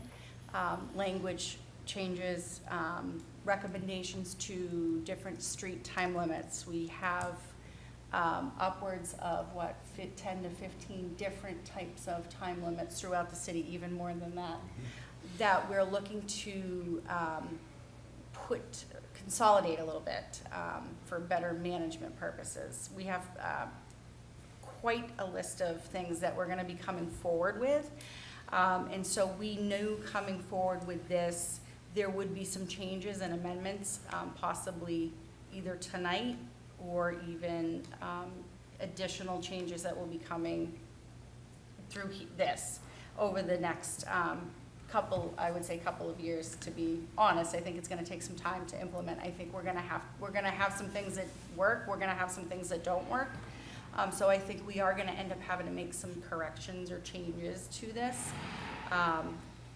So I think if this was to be passed, there's certainly nothing saying we can't come back and add something that would be specific to these very rare types of situations. And believe me, it's very maddening and frustrating for me because we've worked very hard on some of these specific problems. So I completely agree that I want to find a solution, but that's going to take some time. I'm not sure if necessarily holding up for that would be necessary, because we could always come back and make some fine tunings, and I see that happening. We have a lot of other pieces of legislation that will be coming forth. We wanted to bring this forward in order to start being able to make some of the changes in the department to be able to start being able to better utilize our assets and manage parking citywide. So if I may, Madam Chair, I didn't say yes. oh, I'm sorry. Go ahead. Thank you. So as I started my comments earlier this evening, this is the first tranche of legislation, and it's focusing on the fines and fees. I believe you could see 4, 5, 6 separate pieces of legislation coming down the pike in relatively short order that talks about some of the issues that Parking Manager Stansfield just talked about. But to Alderman Jettie's point, I think we do handle commercial vehicles differently, but should we look at it a little bit more closely? I think the answer is yes. Some of the items that Parking Manager Stansfield mentioned may address some of those issues and concerns, but it also goes to Alderwoman Clee's point about that may be a differentiator that we could use to maybe increase the fines on commercial vehicles for a specific infraction to satisfy maybe some of the behavioral issues that were raised earlier. All these ideas and sentiments are in the back of our minds. It takes a while to get some of these pieces of legislation before you, but we'll be committed to bring that first issue that Alderwoman Clee mentioned to you as soon as possible over the summer. Alderman Jettie. Okay, so what about, you know, delivery vehicles, you know, UPS, FedEx, Bellavance beverage, people delivering fruits and vegetables, and, especially with the barriers where the lanes are limited. How are we, how do our laws treat those people? Is that permitted or prohibited, or how do we deal with that? It depends. Do you want me to speak? So currently, there is an ordinance in there that allows for delivery trucks on Main Street between certain hours during the daytime. There is nothing that says specific locations, I don't believe. I believe it's actually just Main Street. But that is something that we're actually currently looking into, Director Hannum and I, because we have a concern on Lake Street right now with a certain business over there that has very large delivery trucks causing line of sight issues. So that's, again, as what to Director Cummings said, there's a lot of changes that we're actually working on still on some of the other pieces of legislation where we're adding in some new language that is gonna be able to allow us to better manage those issues, those concerns. Because right now it's one of the, we actually kind of try to work with some of the delivery trucks on Main Street because of the barriers. So I don't want to say we let folks necessarily not follow the rules, but we also want to make sure our downtown businesses, our restaurants are thriving, and we don't want to certainly hinder their operation. So our enforcement folks try to kind of work with those individuals, and we always try to suggest other alternative areas of where to park, especially if it's during rush hour. It's a balancing act for sure, but a lot of these things have been addressed, and they're going to be in follow-up pieces of legislation that will be coming forward that we're still working on behind the scenes. All set, Alderman Jay? I understand it's, if you're a business and you need stuff delivered to you, and your business is located on Main Street, and there's no room for these trucks to deliver in the rear, they've got to deliver it somehow. But if you're, a driver on his or her way to an appointment or at the hospital or whatever, it can be very frustrating if you're sitting there waiting for this delivery to take place. And, so I don't know the answer, I'm just posing the question. But I have some other questions, unless you have more to say about that. If I may, I think Consultant Cummings. Hill has some comments. Again, Andy Hill from Desmond, for the record. When we started to look at the way that the fines were structured as they're currently written and on the books, one of the things that really jumped out to us, there were a couple of items that really jumped out to us, and actually one of them will speak to Alderman Clee's concerns here. There was language on the books that imposed, for lack of a better term, a four-strike rule. Basically, as you repeated an offense, the rate associated with the offense escalated substantially for each repeat offense. Part of the issue that existed with this was when you looked at the language wasn't specific. And so, and we knew from talking to parking department staff that this language had been defeated in the past because folks have said, well, that was an expired meter violation. This is a double parking violation. They're not the same thing. It's not a repeat offense. So one of the things we really wanted to do was take a look at how the fines were structured and the internal structure within the system to try and address that. So what you will see in very complicated form in the screen is how we had reorganized these existing violations in a manner that they fell into one of a series of buckets. And some of the buckets were revenue buckets. These are places where people fed a meter, or they parked over time or failed to pay a meter here. And that was one type of fine. And then nuisance fines were things like parking in a space that's marked for permit only and you don't have a permit. And then the fines started to go up substantially based on how impactful they were to the greater community. So a revenue fine might be $15, a nuisance fine might be $20, a public impact fine, that's a $30 fence. This is something where you're now actually starting to have direct impact on other folks, specifically in things like parking in a no parking zone, parking in a loading zone.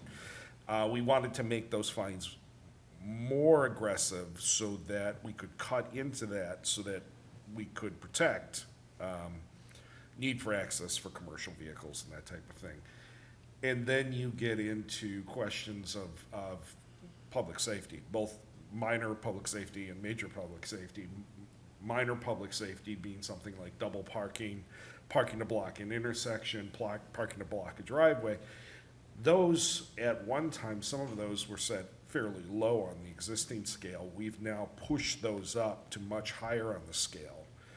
Those are $50 fences at this point. And then when you get into things like blocking a fire lane, blocking a hydrant, we've really pushed those up because now it's a very negative impact. In the idea of creating this new structure, again, is reflective of the community's concerns. It's reflective of corrective action without being overly punitive, but also setting a fine that is appropriate for the impact it has in the greater community. And it also sets the table so that if you want to bring back the multiple repeat offense clause and back in, or a variation of that in the future, you now have this very clear structure so that you're not requiring somebody to mispark 4 times in a row before they meet criteria. Now, if they have 4 revenue offenses of any kind that falls within that sort of criteria, it makes it much easier to enforce that language later on, should you decide to amend or adapt that somewhere down the road. So what we really are working on is trying to give you the tools to do this type of refinement as you move forward.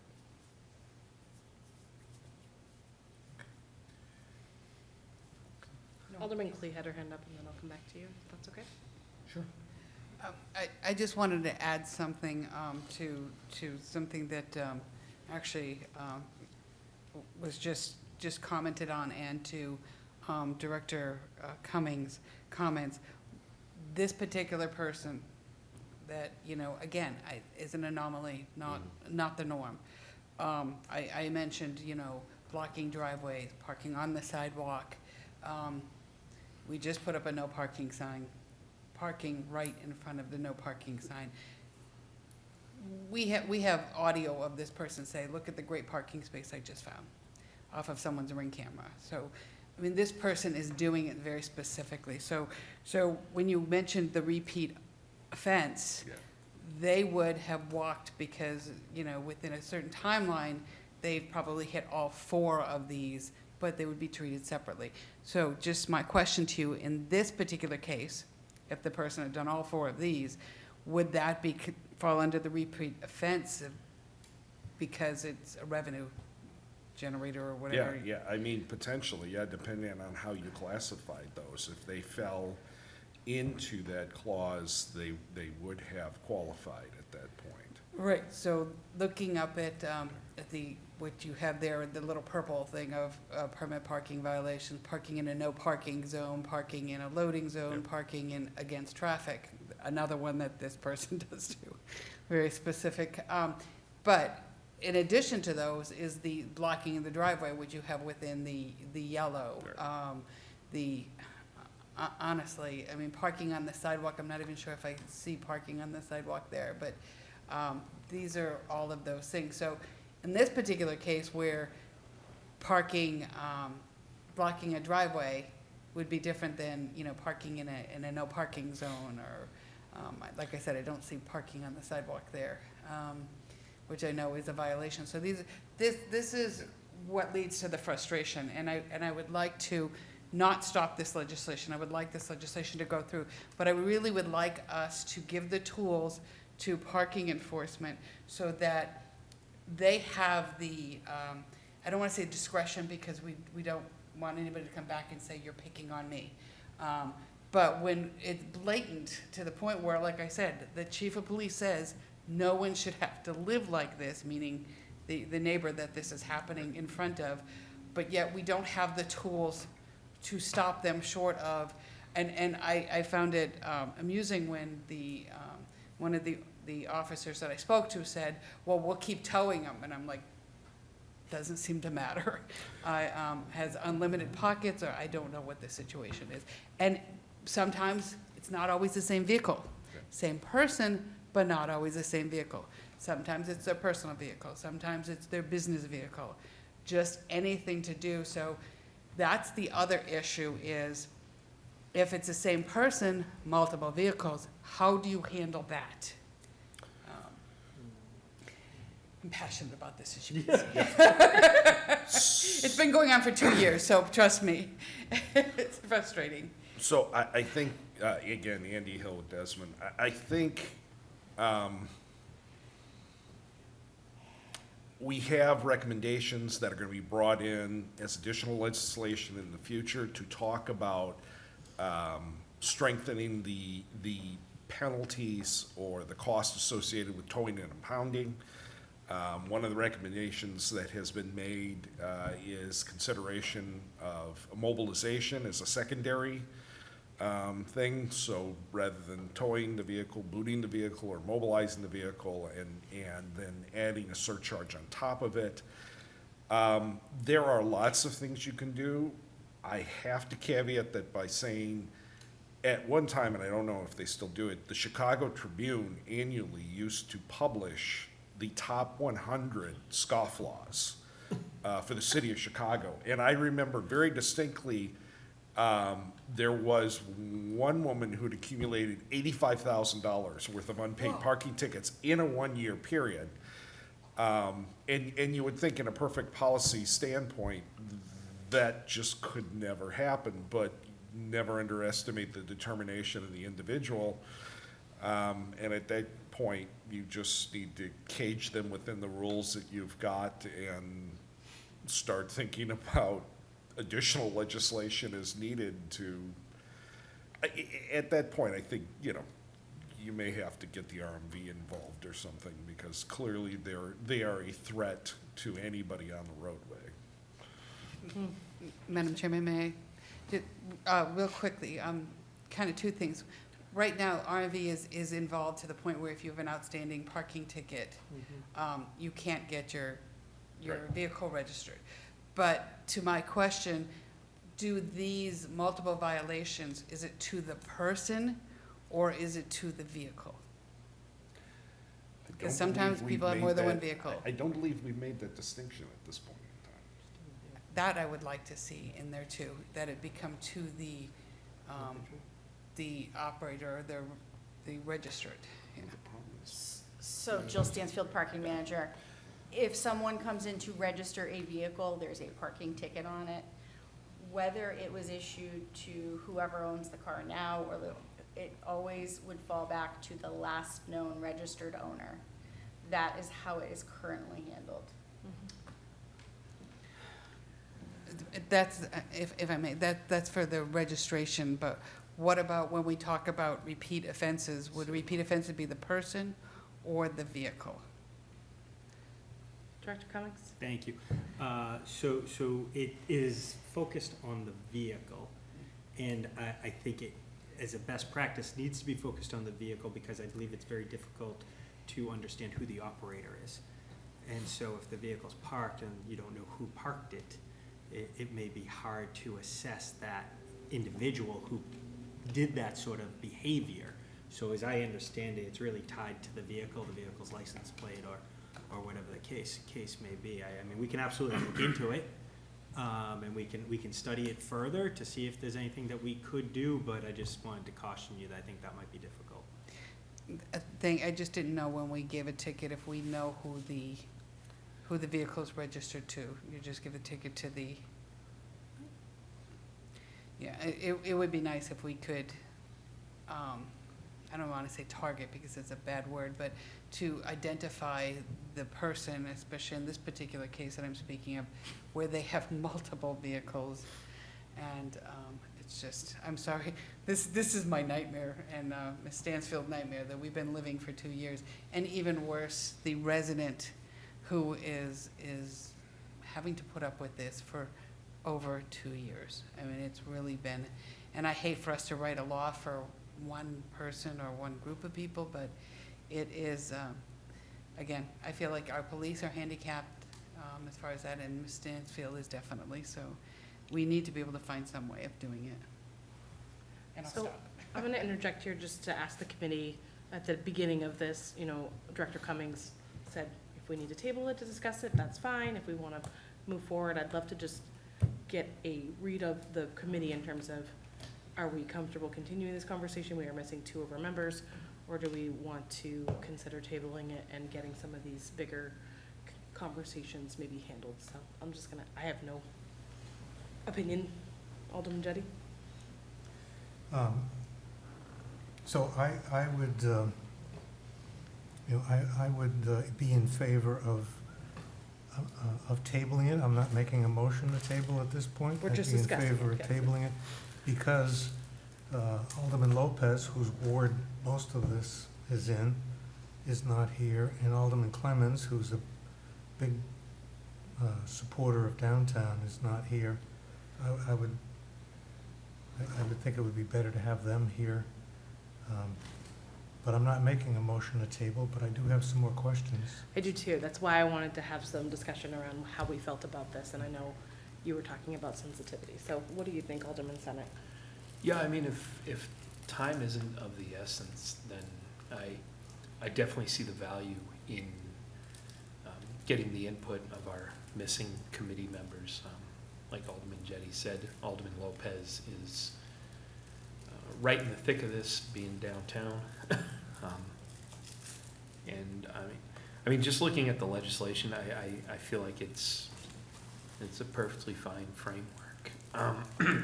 But the questions have arisen, do warrant another look, certainly. Okay. Alderman, I'm sorry, you're not an alderman. Nope. Director Cummings. Thank you. So typically, committees, standing committees such as yours, have one meeting a month, but there's an option always to have a second meeting. And so what I would suggest maybe is you look to have your second meeting, your special meeting, if you will. I'm not sure if you typically, if this body typically does 2 meetings a month, or you just call them as necessary. We're usually just one. So you might want to look at the Monday night. I don't know if it's available, but I think you would be the 17th. That's Human Affairs. So Human Affairs would be that night. Yeah. Would there be another intervening night? I'm just, the I'll start by 20 saying I'm not against having a special meeting. It is, we're still in budget, so Tuesdays know. and Thursdays have Actually, the chamber. And I think And this, Mondays, yeah. It The would- 24th might be an option. I'm pulling Nope. up the budget Nope. schedule right now. Budget. You have budget that night. Nope, you have budget that night. Yeah, budget. I've got the 4th of July all clear. Yeah, I get the 4th too. Yeah, I don't know, Well, the fireworks aren't until 9 o'clock, so.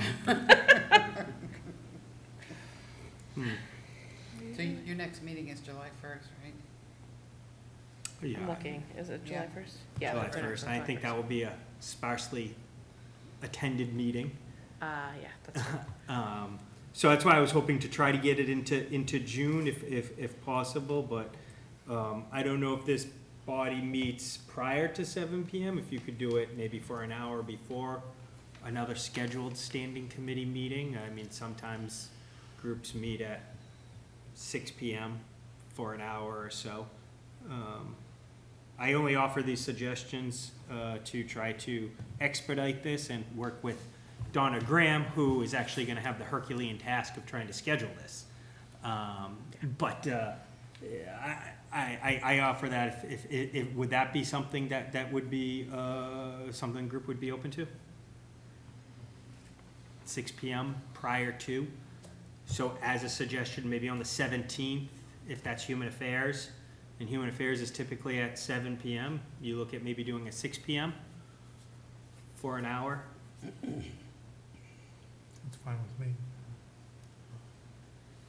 That's fine. Okay, so I will work towards that goal then. I'm going to make sure we have I mean, I'll work a with, quorum. yeah, and yeah, I was gonna say, nothing is official until Donna says it is, I so. was gonna say the 20th looks like it could be free, June 20th. We could look at It's a that. Thursday. I don't see the budget here. is there? Yeah.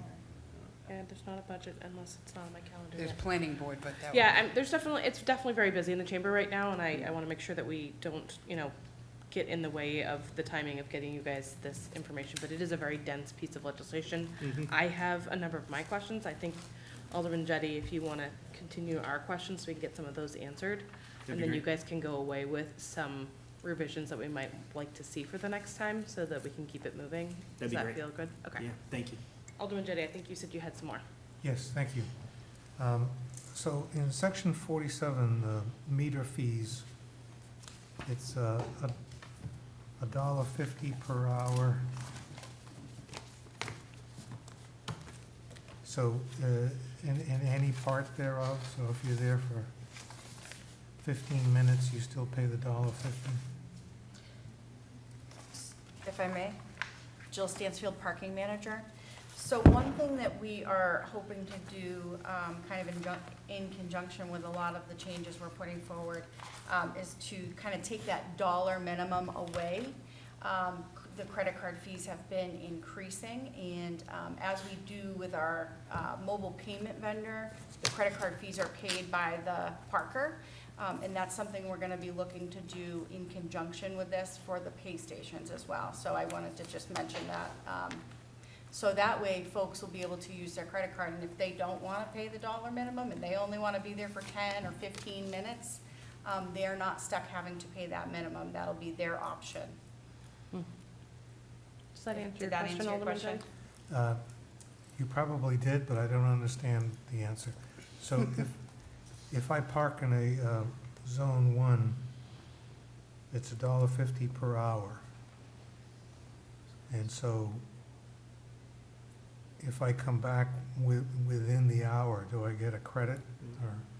Or do I get charged $1.50 or less? So if you're Jill Stansfield, Parking Manager, if you are paying, I think you had asked, and correct me if I'm wrong, the dollar minimum, or I think is what you asked. Just in general, if you're there for only an hour, but you pay Yeah. for an hour and a half, 2 hours, do you get a refund? There's no refund for time not used. So in zone 1, it's $1.50 per hour Yes. or any part thereof. So are you asking if you were to stay less Yes. than the hour? So that would be your decision. You could pay for 15 minutes I could. only.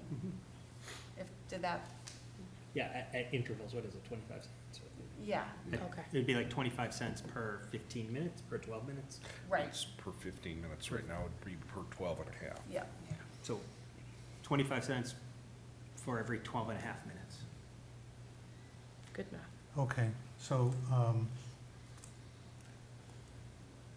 I don't know, maybe that's clear to everyone else except me, but right now, it says in zone 1, 25 cents per 15 minutes.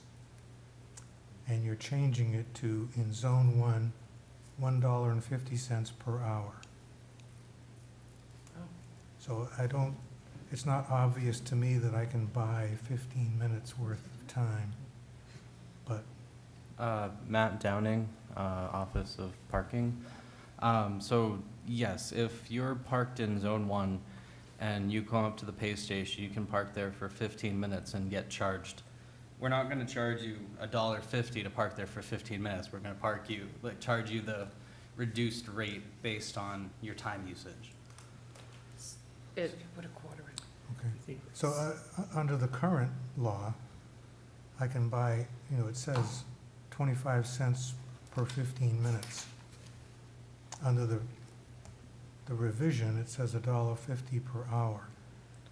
But you're telling me no matter what this says, that my credit card or the pay station will allow me to Yes. buy less than an hour?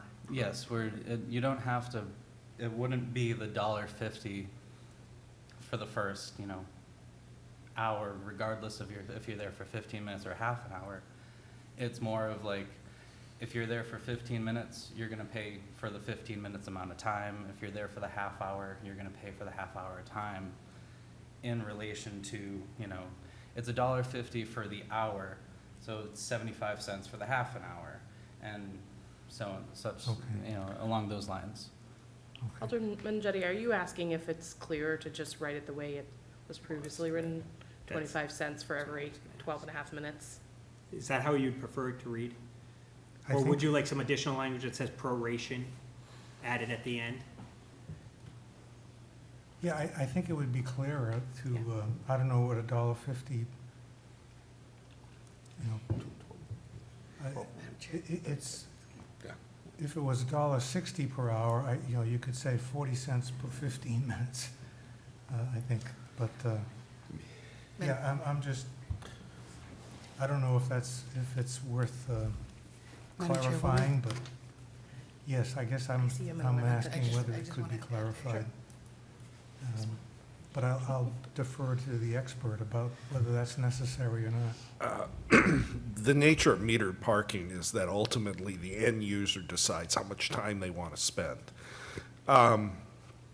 When you're setting metered rates, very often the shorthand is typically X number of, dollars or cents per hour, with the understanding that the end user has the ability to prorate that based on their actual need. So at no point would somebody, if they're parking in Zone 2, be required to pay $1.50 for an hour if they're only staying 10 minutes. They could elect to pay a lesser amount, which the metered system or the pay-by-phone system would give you a clear indication once you'd made that payment of the amount of time that you bought. And then they would have the ability, whether it's a credit card transaction or cash transaction or pay by phone, if they wanted to elongate their time, to elongate that time up to whatever the maximum length of stay is. Okay. Actually, I know you have a question, but I actually had a quick question after you just said that. When you extend, do you get an additional credit card fee, or does it go towards your original credit card fee? Jill Stansfield, parking manager. That is something I would have to check on. I feel like I've seen it both ways. And you probably have.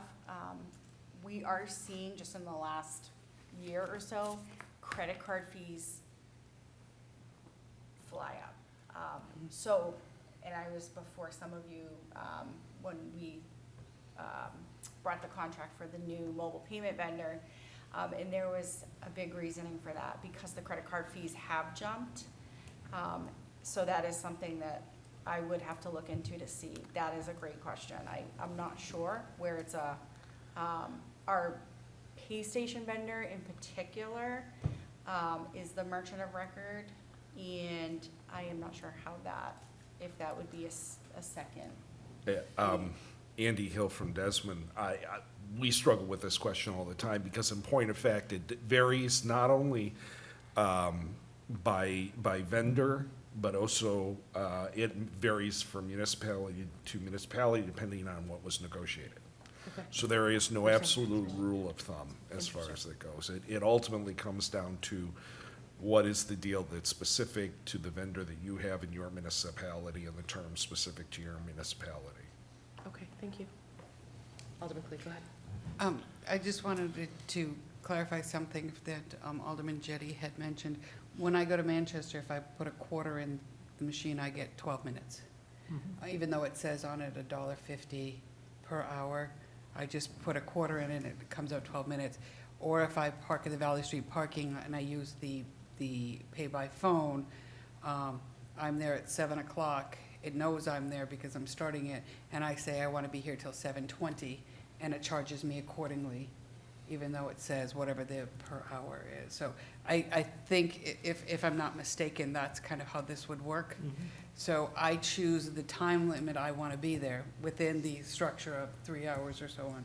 And I'm charged, automatically charged on a prorated, not by the hour.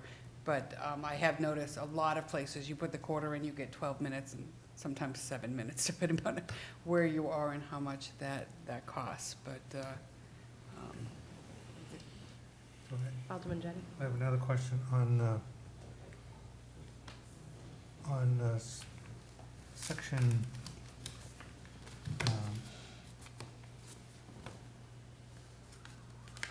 so on section 50, I noticed that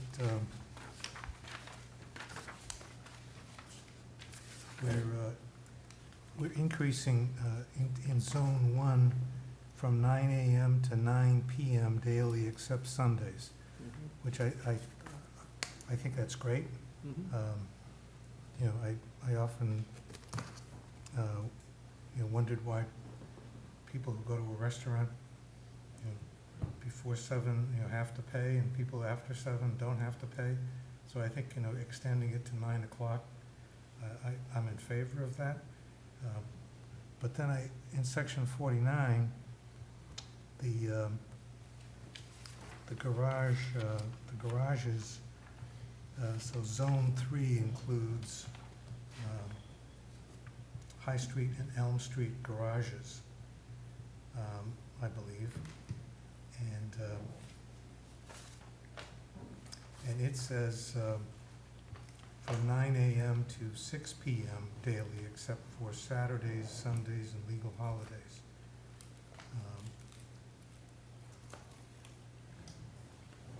So, do I have that correct?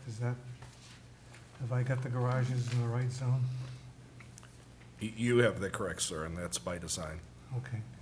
So, I'm wondering what the justification is. I'm thinking of the Center for the Arts Theater.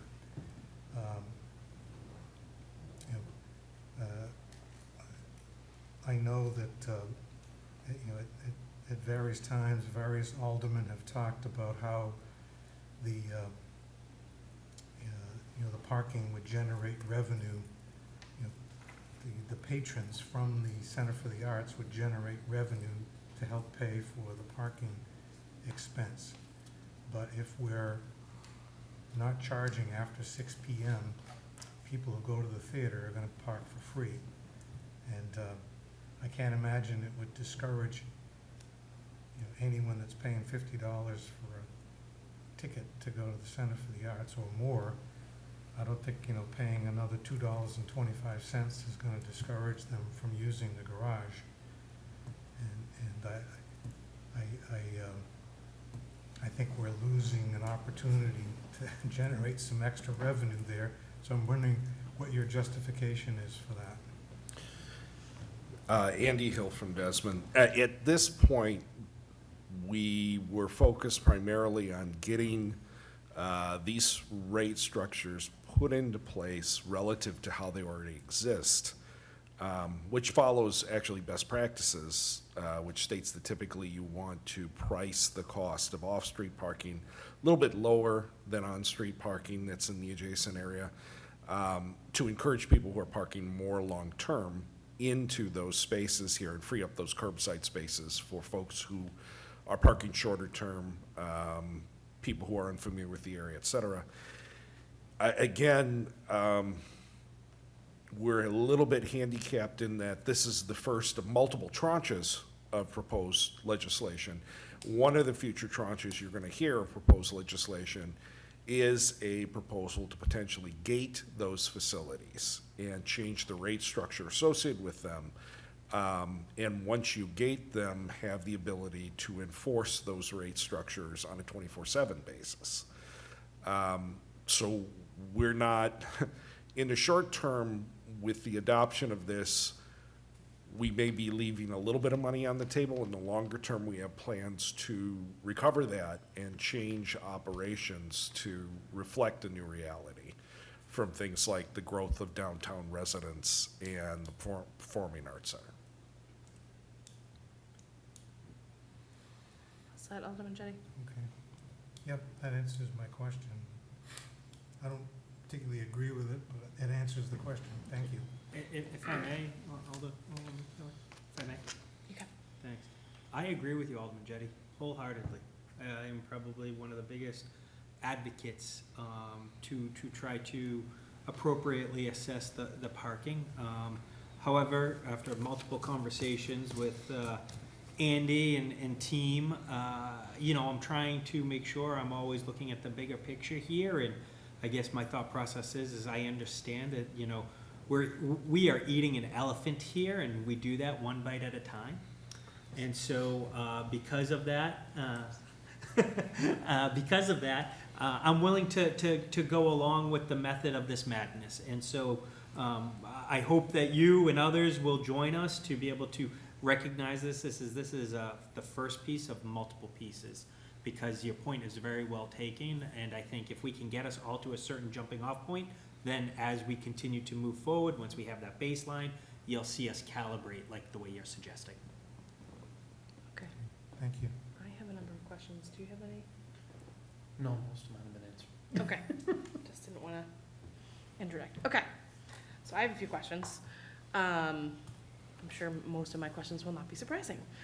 I wanted to know about a couple of things. So the library lot, I noticed that there is a staff lot that is, do we charge our staff to park at the library, or do they get a sticker? Jill Stansfield, parking manager. Are you referring to the parking lot that's down on the back Under the side? parking lot list, it says library library staff lot. Yeah, that was the face I made. So that is, actually part of that lot, I believe, is not gonna be there in a couple of years, but we do not charge our library staff to park. I don't know if that was one of the amendments. We actually need to make a couple of, Okay. some was my lots got in here that weren't supposed to be in here, so Okay. that's gonna be, Great. probably one of the amendments we bring forward. Perfect. That answers my question. My next question was around School Street. I know, and I'm not on infrastructure, so just bear with me for a moment. So I know that we rented out some in the other lot, and now School Street's a public lot, but I was noticing the snow emergencies, and I know that there are people who live in there. So what does that look like for somebody, the snow emergency, having to move your car? I've lived in an apartment where I had to move my car in snow emergencies, and it was terrible. Jill Stansfield, parking manager. So as of right now, the parking garages are still going to be able to be opened during snow emergencies. With that being said, as we go down the road here with the additional housing coming on, we may need to start looking at some other facilities to provide some additional parking between our downtown on-street permit holders, residents, the new housing coming on. There's going to be that need. Again, further down the road with additional pieces of legislation, recommendations are going to be coming forward over the years. We recognize there's a need for some additional, possibly an additional garage to be built. So for right now, to answer your question, both parking garages will still be open during snow emergencies for people to park in. Okay, great. So my other two questions are around the Downtown Improvement Committee. I know that we voted to level fund them. I think I asked this before, but in the work that you've done, do you foresee any issue with us being able to give them the $100,000 we've put aside? Do you want me to answer that? Sure. Okay. So at this point in time, again, Tim Cummings at Administrative Services, the $100,000 is decoupled from actually the revenue that is actually generated from parking at this point in time. To answer your question, yes, there's more than enough revenue that gets generated for parking to pay for that $100,000, but I just want to make that technical, that technical point for you. I think the only comment in my head was, say we have another pandemic. I mean, our parking was decimated at that point. So that, let's hope that never happens, but that was my concern there. And I think I brought because that it's last time. decoupled, it would still be until the ordinance is changed and written to read differently, it would be $100,000. And not to interject, that's just a line item on the budget now. If I'm if I understand it correctly. So we can change it year We- to year. but- There's, Right now, it would just say $100,000 to Downtown Improvement Committee, and So I believe it's twofold. I believe there's an ordinance, and then there's the appropriation, which is in the Right. budget. Okay, great. That was my other question. And then my favorite, barriers. So I know that we are coming to the end of this. I know you're not happy with me right now, but we are coming to the end of this legislation. The board is gonna have to take action in order to reinstate, that piece. So is it a bit premature to put the fee for that in here?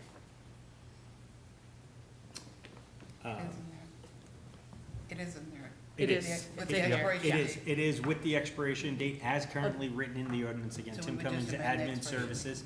So it expires as per the ordinance. This is the last season of it.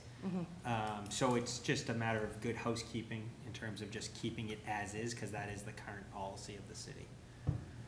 So my follow-up to that would be, when we go to look at that piece of legislation, is our consultant, this group here, going to help us to look at how it's worked, if that's the right fee, if all of those things are gonna come forward to us to make those decisions? I would encourage you to relook at the fees at that time if you're gonna reauthorize the extended outdoor dining. I'm of two minds, because I'm very close with a lot of the downtown business owners. Don't wanna do an undue hardship, but it also feels like if our fees are going up in parking 500 for several months, seems like a steal. I have one other issue I wanna make sure I get on the record. She's not gonna answer me. Well, Director Cummings. I apologize, Madam Chair. I do think that $500 should be studied. And I know a market analysis was done the last time that fee was looked at. So I would think another one would be done as well to ensure that it was fair, appropriate, equitable, for the residents of Nashua and for the businesses. There was just one item we had referenced in broad terms, the technical amendment we need to make. I just wanted to be clear on the record that accidentally the legislation was written to include permits for the what is referred to as the School Street lofts garage. Now, I say this because it had always been the intention of this body to make that metered, as there was a fear that maybe the residents would use the space underneath and not use the High Street garage, which is where they are supposed to use. So if you read the current legislation, I believe it accidentally cites permits to be allowed to be given out in that facility, and we're gonna come before you, ask for an amendment to that, just to stay true to what we had previously represented, unless of course there's a desire to do something differently. But we wanna make sure that that is truly just meter spaces only. Okay, great. So it sounds like we've identified a few tweaks that need to happen.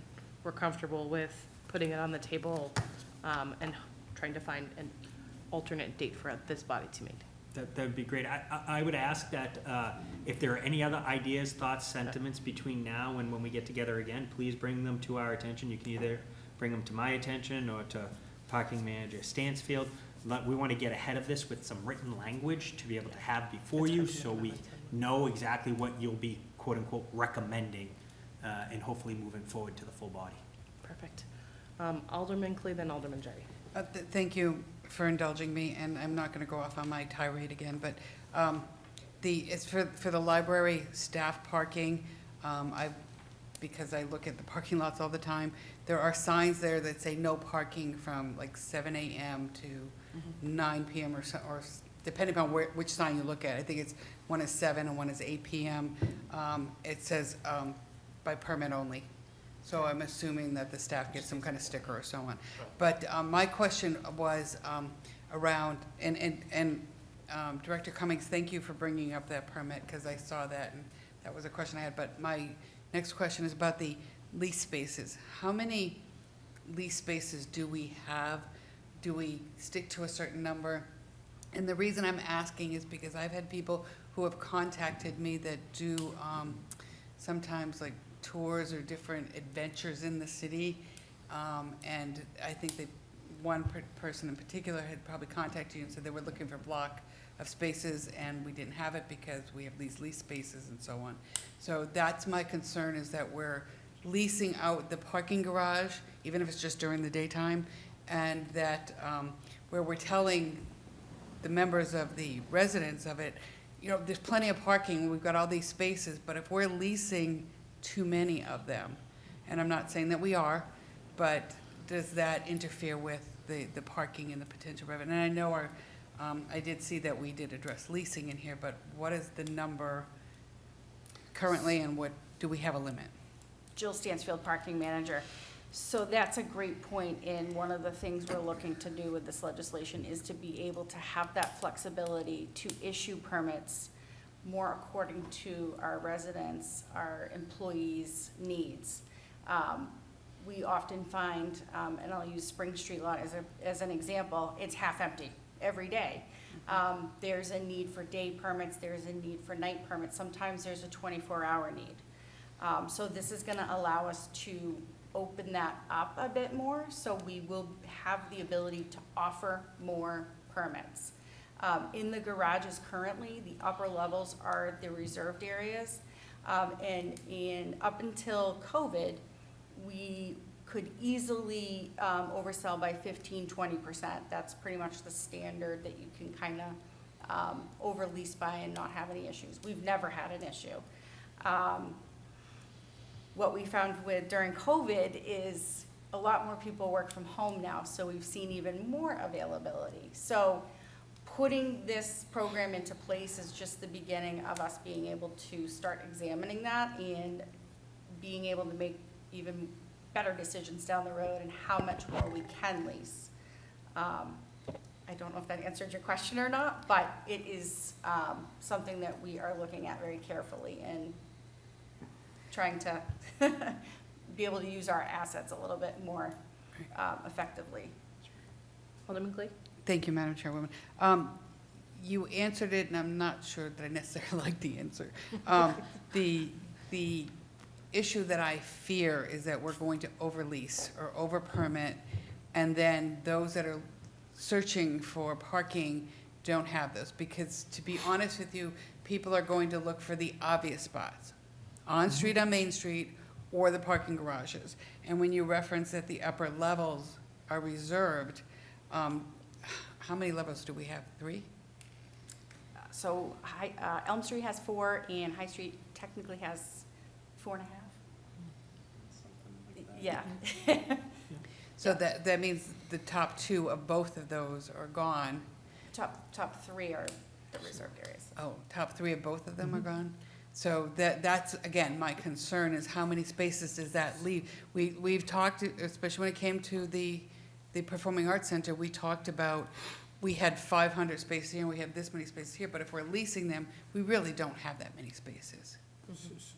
Director Cummings? So the key differential that I want to make explicit is it's changing the mindset from a space that you're leasing to you're getting access to the facility, and you're going to get a space within the facility, and that will free up a lot of spaces that are leased to then be to what Parking Manager Stansfield's saying, is to be able to allow it to be used more effectively, because we know just because it's leased doesn't necessarily mean that it's being used. And so because the parking department will actively manage, and there's technology out there, it's one of the reasons why you want to go to a gate system, you'll be able to more accurately be able to use your asset to your benefit and for the residents' benefits, to be able to make sure that you can oversell and make sure you're not doing it to a point where it may cause problems. And this is what Andy spends his career studying, to be able to advise us appropriately as to how to actually do that. Thank you. That answers my question. I still feel a little uncomfortable about, but I trust in the experts, both Andy as well as Jill, so thank you. Alderman Jettie? Yeah, so on that issue, if you're talking about, people that, get a permit, when I used to work during the day downtown, I had a permit, and but that only takes you till 5 p.m., I believe. And then after that, the spots in the garage that are marked for, permit only, those are available to everyone after, I think it's 5, maybe 6, some time around there. Same thing with the Spring Street lot. There's a whole bunch of reserved lot spaces there that are available to anybody after 5, is it 5 or so? I don't want to give the wrong time. Is it 5 or 6? 5 PM. It's fine. 5 PM. So after 5 PM, if you want to go to a restaurant downtown, you can park on Spring Street in one of those reserved spots without, for free. So, but I had another question before, while you're here. So the library is now going to be not divided, but it's all one Zone. one lot, right? And it's Zone 3, I believe. 3, right? And it's good, 8 hours. So people who work downtown, not necessarily library patrons, can park there for, all day for the 8 hours. So I just raised that issue to ask you whether you have taken that into consideration. I had a constituent complain about lack of parking at the library. I spoke to the people at the library, and they said, yes, it's a problem, and especially for handicapped people, the handicap spaces in the lower lot, requires whoever is handicapped to walk quite a ways to get to the library. The spaces along Court Street are at the same level as the library entrance and closer, and I'm wondering if you have considered making more of those spaces handicap spaces to allow people easier access for the handicap. It's talking about in front of Court Street. And I also thought, while we're redoing the plaza, whether anyone's given any thought to allow for, design the new plaza so that it allows angled parking to have even more handicapped access at that level, where, so that people in wheelchairs and stuff can have better access to the library. So if you haven't thought about that, could you please think about that? I will co-endorse that as somebody who is on crutches and had to go to the library many times in the last year. It is quite a walk from the parking lot if you're sort of semi-able. And if I may, Madam Chair, the parking lot specifically that you're talking about is the one that would be the non-staff lot that's a little further away, that you have to go up a ramp to try to get to. Correct? Right. That's the one we're talking about? That's behind 14 Court Street, behind the theater? Yeah, Correct. so, and I think there's a limited amount of handicap parking spaces there that are head-in. But we can absolutely look at trying to see if it makes sense to accommodate a few more parking spots along Court Street, which if you could, it brings you closer to the door. That's where I always parked. Yeah, we can definitely look at Thank you. All set, Alderman Jettie? Yes, I am. Thank you Do I very much. have a motion? I will introduce a motion at this time to table 024-14 until a special meeting of the Personnel and Administrative Affairs Committee. All right, we've heard the motion. All those in favor? Aye. Any opposed? I'm gonna put it on the table. Thank you so much for your time. Thank you. Thank you. Bear with me this one. Fill that in later. All right, believe it or not, we're not done. We're not. Next up before us is 024-016, regarding the time limit for public comment. I guess for the sake of discussion, I will introduce a motion to recommend final passage. All right, motion on the floor is recommend final passage. Discussion on this. Alderman Jettie. So You know, here again, the sponsor is not here, and we have two members of the committee missing. So I would suggest that we table, I would like to move that we table this till the next meeting. Motion is to table. All those in favor? Aye. Any opposed? Okay. That motion is on the table as well. Okay, we have no public here. No, we lost him. We did, probably an hour ago. General discussion? And remarks by Alderman? I want to say, as your Director Cummings and team is leaving, thank you so much for the work that you guys have done on this. It was a tremendous amount of work, and there were lots of questions, so I didn't get to say that, but I appreciate it, and I know we'll come with a solution in a couple of weeks. So, Absolutely. Thank you. All right, do I have a motion?